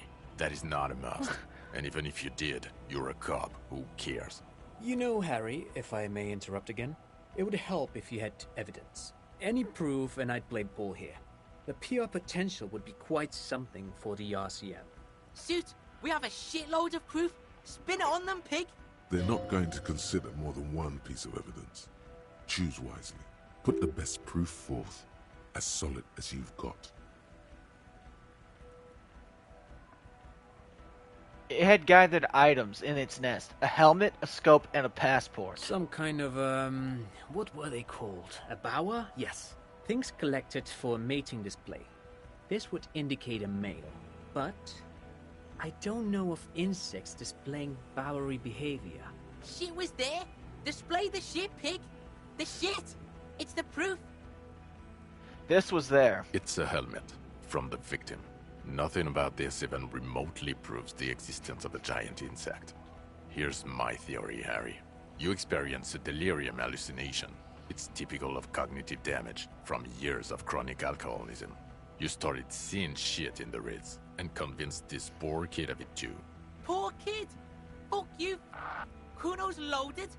Can't believe you're not believing me. No, it's not true. It was there. It was real. You remember every detail of its sounds, its movements, its presence. Okay, I'm not gonna admit that.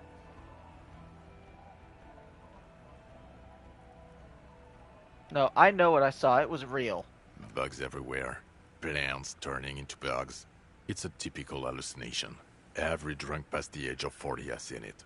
You're right about that. Fucking Cuno doesn't have a photo camera because Cuno is fucking poor. Okay? That sucks about the Cuno. So Cuno didn't take a fucking photo.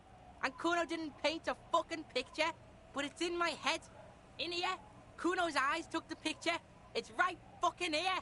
I can't believe you're not getting this. Cuno, please. If it's on the island, then it will be seen again.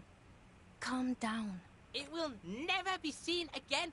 It wasn't seen for 100 years. Fuck Cuno and let's all pretend there was no miracle. We don't need a giant insect. Everything is so good without it in this fuckhole.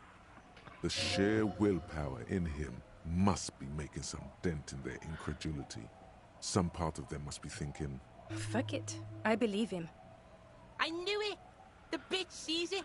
Bitches are fucking smart. But you dicks are dumb as fuck. It's real. I told you. move on. Don't gloat. I also started a nightclub in the church. What was that? It sounded like you set up a nightclub in the church.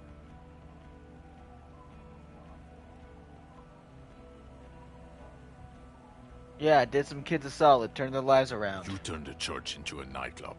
The kids are probably shooting up in there. What else did you do? Desecrate the altar? Shit in the chancel? Get off the church shit. It's making you sound crazy. So what do you say? You want to take this hot shit back? No. Sure, you get the case together. You can do police work. In bouts. That's not a surprise to me. Even the insect. I don't care. But you're an alcoholic. And you've been drinking. Again. I won't let my life unravel because of this. He has. That's true. There's an enormous sadness in that admission. It's tough. One of the toughest addictions to overcome. Comparable only to heavy synthetic opiates. Even morphine is easier to kick than alcohol, statistically. The odds are against him, especially at his age. He's too old. He's been like this for too long. I've seen him try many times. It's a farce by now. They're leaving. They're all turning away from you. For the world. For the planetary proletariat. Think. You can detect. In Jamrock, Boogie Street, Curon, Leroyam, Underground, Coal City, on the 881. It will all be yours to sift through when the last snow has melted. And Station 41, and the glow of its desk lamps, the clicking of coffee mugs, clouds of cigarette smoke, and the ringing telephone. Your youth, there is still a way back.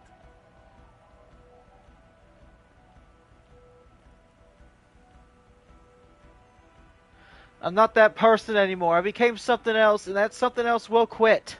Listen to this shit, man. Detective, I just don't want this trial to go on any longer. It's cold outside, and let's just go. Fucking Harry, fuck you for bringing this kid with you. It's only because he's defending you. It's the only reason you're not staying here to die. It's more than that. He just can't. One final time. You manipulative son of a bitch. It is cold, and we have vehicles in the square. The perp needs to be taken into custody. Let's get a move on. Now you will finally get to know who you are.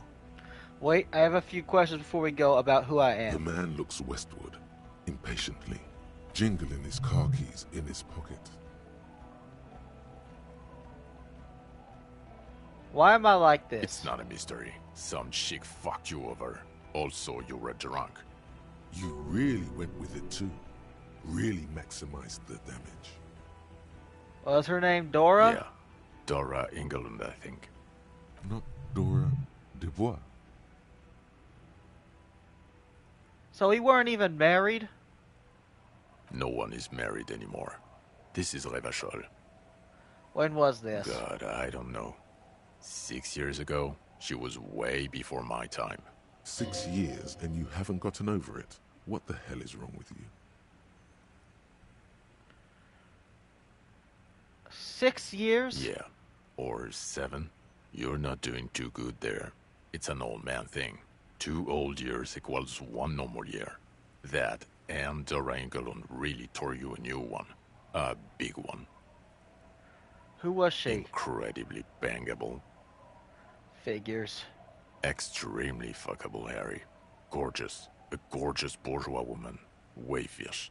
Like a Welkin, basically. Heartbreak, Welkin. Pain, Welkin. I've only seen a picture, but it's obvious you formed a real spiritual connection with how pretty she was. One you never recuperated from. Look, the sun is going down. It's time to go home. I think she taught in the Académie des Arts, east of the river. Way east. Hard to say which came first, the middle-class chick or the drink. Egg and the chicken kind of thing. My point is, you need to see a psychiatrist about this shit. Not a psychologist. Several degrees harder. Is there something harder than a psychiatrist? A forensic psychiatrist? Go talk to that. Okay, am I a dirty cop working for La Puta Madre? No. Okay Talks concluded. Precinct 41, what kind of station is Us? it? We're the bloody murder station, haven't you heard? We're the bad guys. No one likes us. What? Bitches dream of the 41st? Why do you think Cuno's in this shit? Weird is, it's fucking violent. Your Captain Price just did like 1,000 people. Thank you, Cuno. You're being kind. It's an understaffed station and the district is too big, which is why we need to... Get back to it. We left Torson and McLean to run the sea wing. It's not good. Torson and McLean? Mac the Torso Torson and Chester McLean. They're not fit to run a wing. Believe me.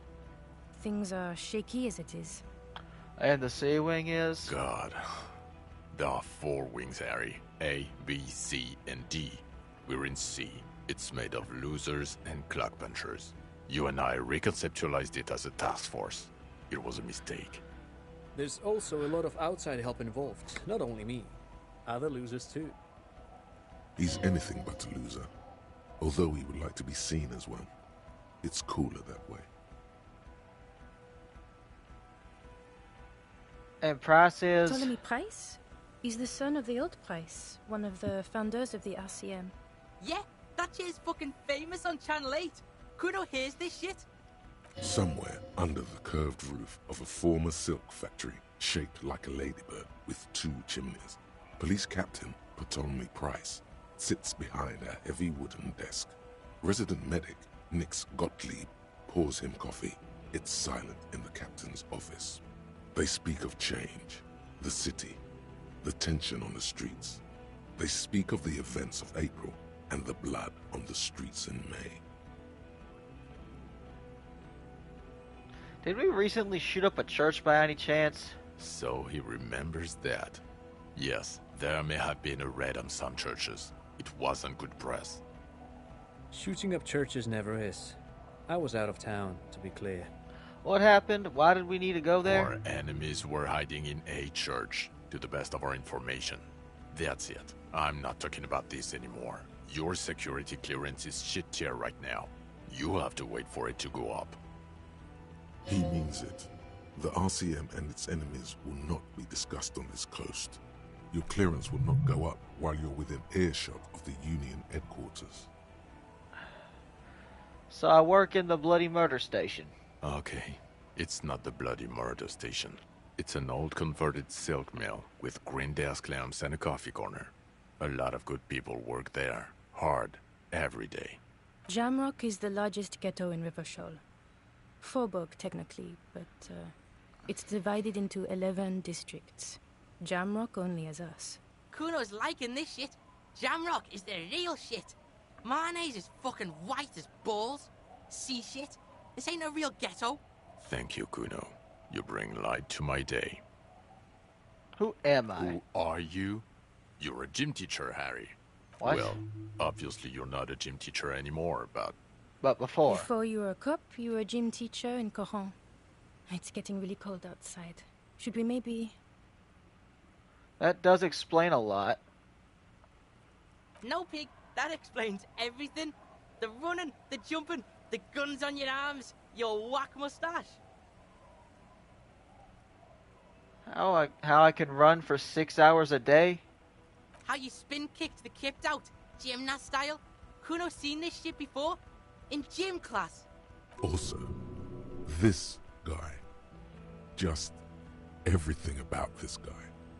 And this guy, too. God, even this javelin throwing freak here.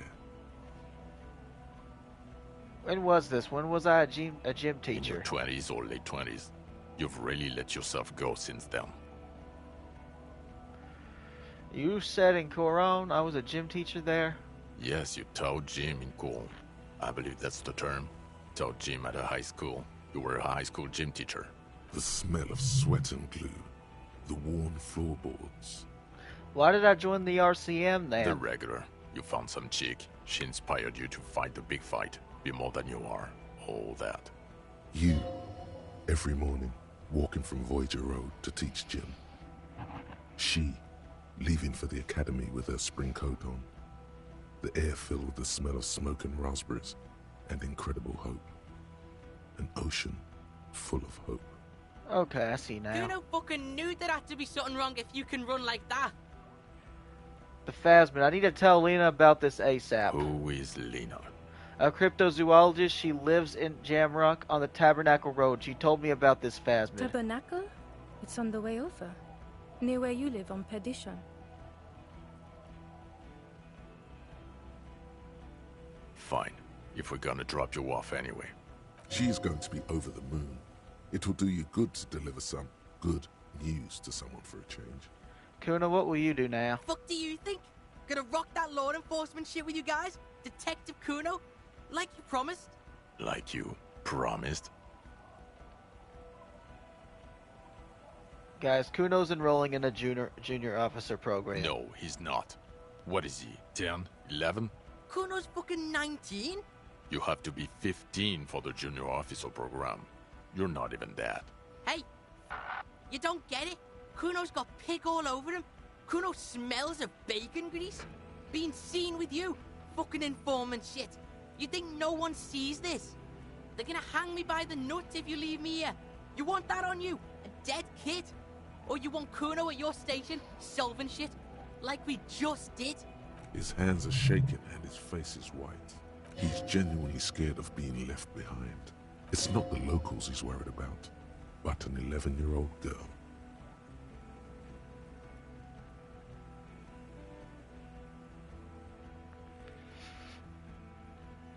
Gene, he has nothing. I know 100 kids with nothing, Harry. We can't make them all cops. You don't have to make them cops. Only Cuno. Cuno's an asset. Gene, I want Cuno at her station solving this He shit. can't be a cop, Harry. He's a child. A child who says every 4 seconds. I won't say it. I won't say it anymore. His teeth are clenched and his throat moves in a gulping motion. Maybe you can take the kid with you. Enroll him a year earlier and say he's 14. If he... I promise I won't say it. I won't say any of it anymore. For God's sake. Yes, we'll do it. Another sigh of surrender. We did it! Officer Cuno! I'm ready. Good. Fuck it, let's go. Trump brought his motor carriage. It's a 20-minute drive to Jamrock.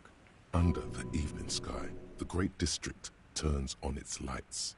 A chessboard of wooden houses, 80,000 living souls inside. Fire traps as far as the eye can see, from Main Street to Precinct 41 atop the motorway, to Boogie Street forking into the dark horizon. You close your eyes and hear the dogs bark. A lone woman sits by a factory window, dreaming of meteorite strikes. On Rue de Saint-Jérôme, a square bullet slides into a square-shaped chamber. In Old South, a man without eyelids smiles. Spring has come. It's time. Torsen? Yes. McLean? Yes. Heidelstein? No. Vicmere? Yes. Dubois? Of course. Really? Nick Gottlieb looks up from the list. I hear he's unstable. You say that like it's a bad thing. Captain Potomny Price gestures with a ballpoint pen. It's dim in his office, and the curtains are drawn. Harry's our man. He'll pull through. When he does, he'll side with the people. Understood. Gottlieb returns to the list. Minnow? Of course. Wonderful. Then can we please just go back to Jamrock now? Okay.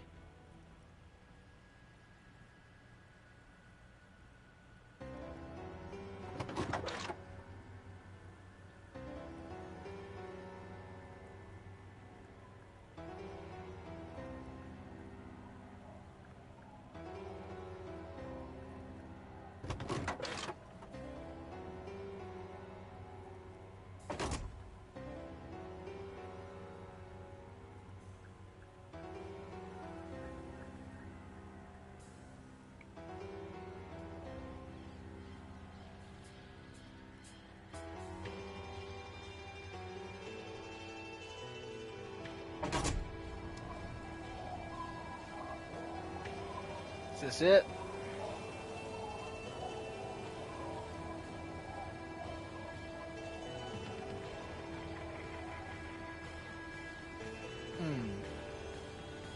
Do I not get to see Jamrock?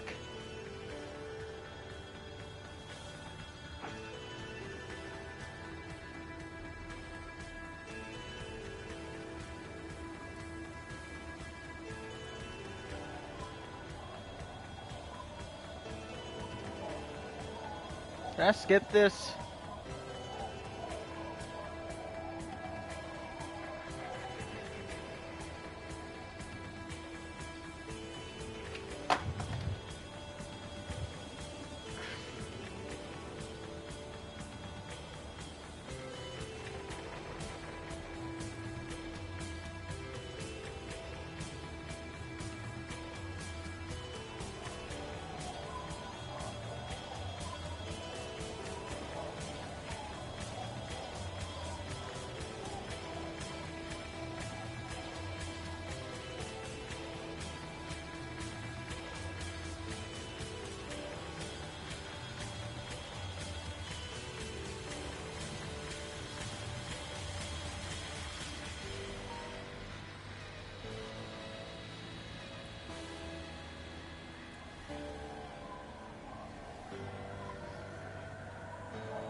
This is gonna end.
Disco Elysium.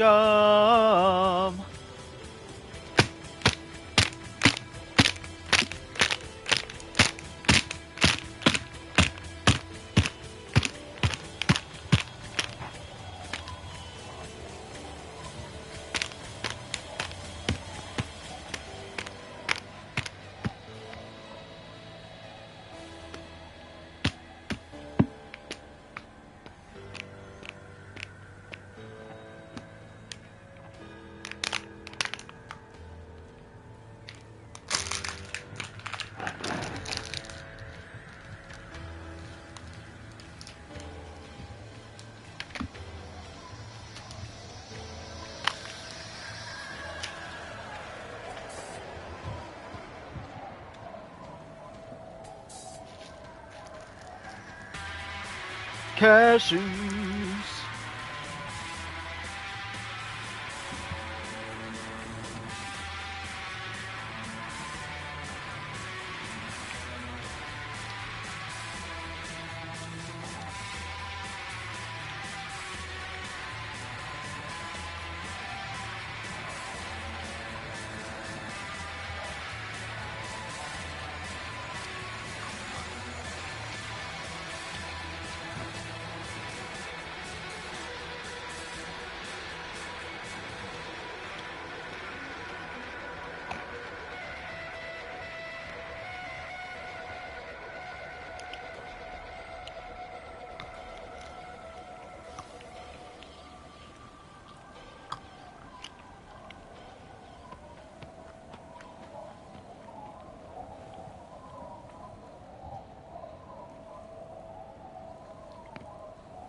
I wish I could skip the commercials.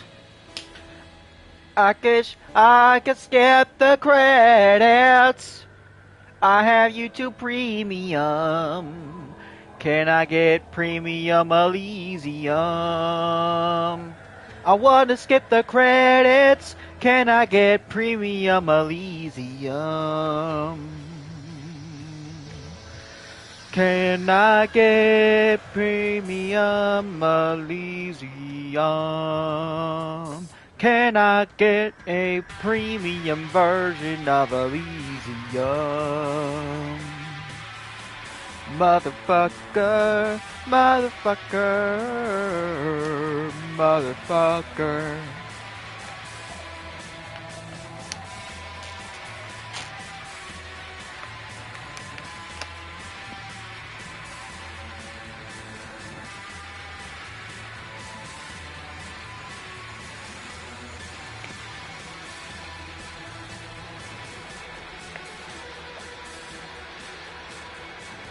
Yo, you caught me right at the end of the commercials, my guy. Not the commercials, the fucking end credits. Wow, I don't know how long I've been sitting here. Alright. Yay, looks like I finished the game.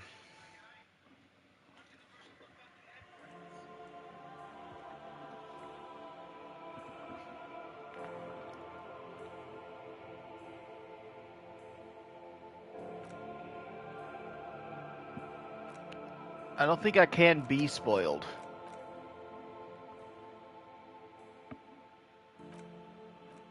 Oh, I can just put people here. Cuno behind us, pissing on both of us at the same time with his Cuno S.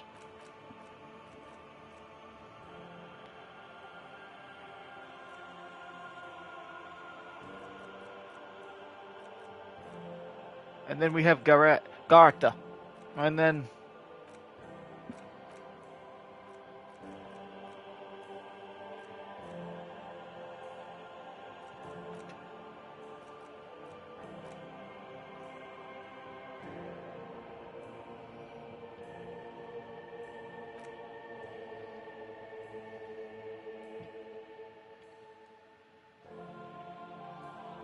I did it. What did I do?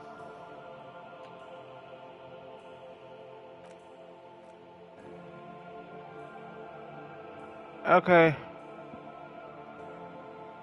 Why is it so laggy? Can I back out of this?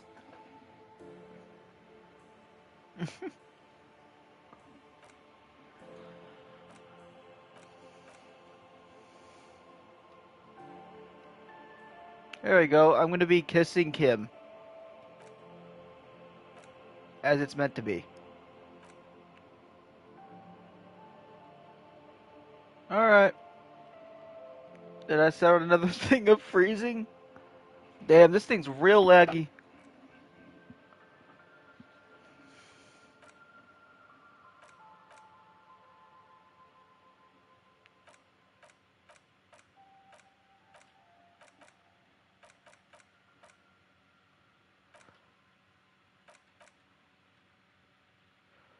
Alright. Sure, I'll take that. Now can I go?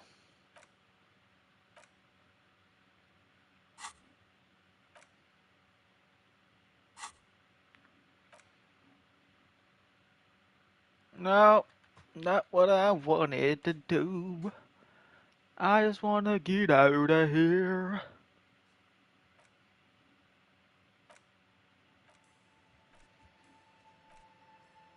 What happens if I press continue?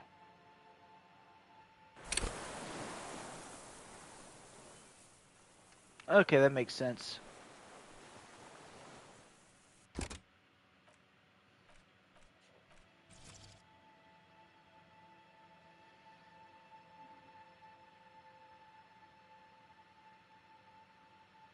Where were you?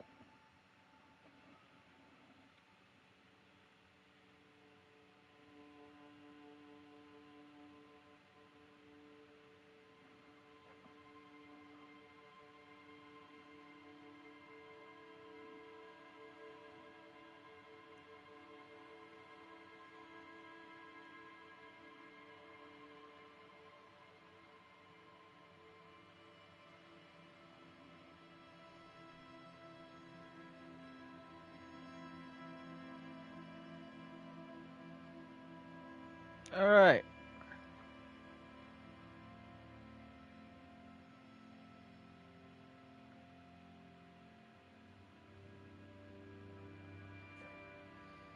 Interesting.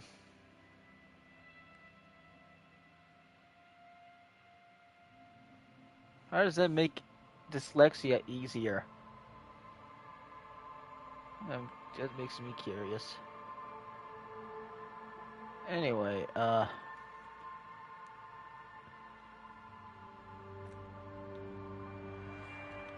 was really interesting. I loved it. This was a great game. I might start another game later. Either I'll find another game like this one, or I'll do another run of this with different stats. See what happens. Well, that's all for now. Thanks for watching. This is it for the Forest Bump run of Disco Elysium.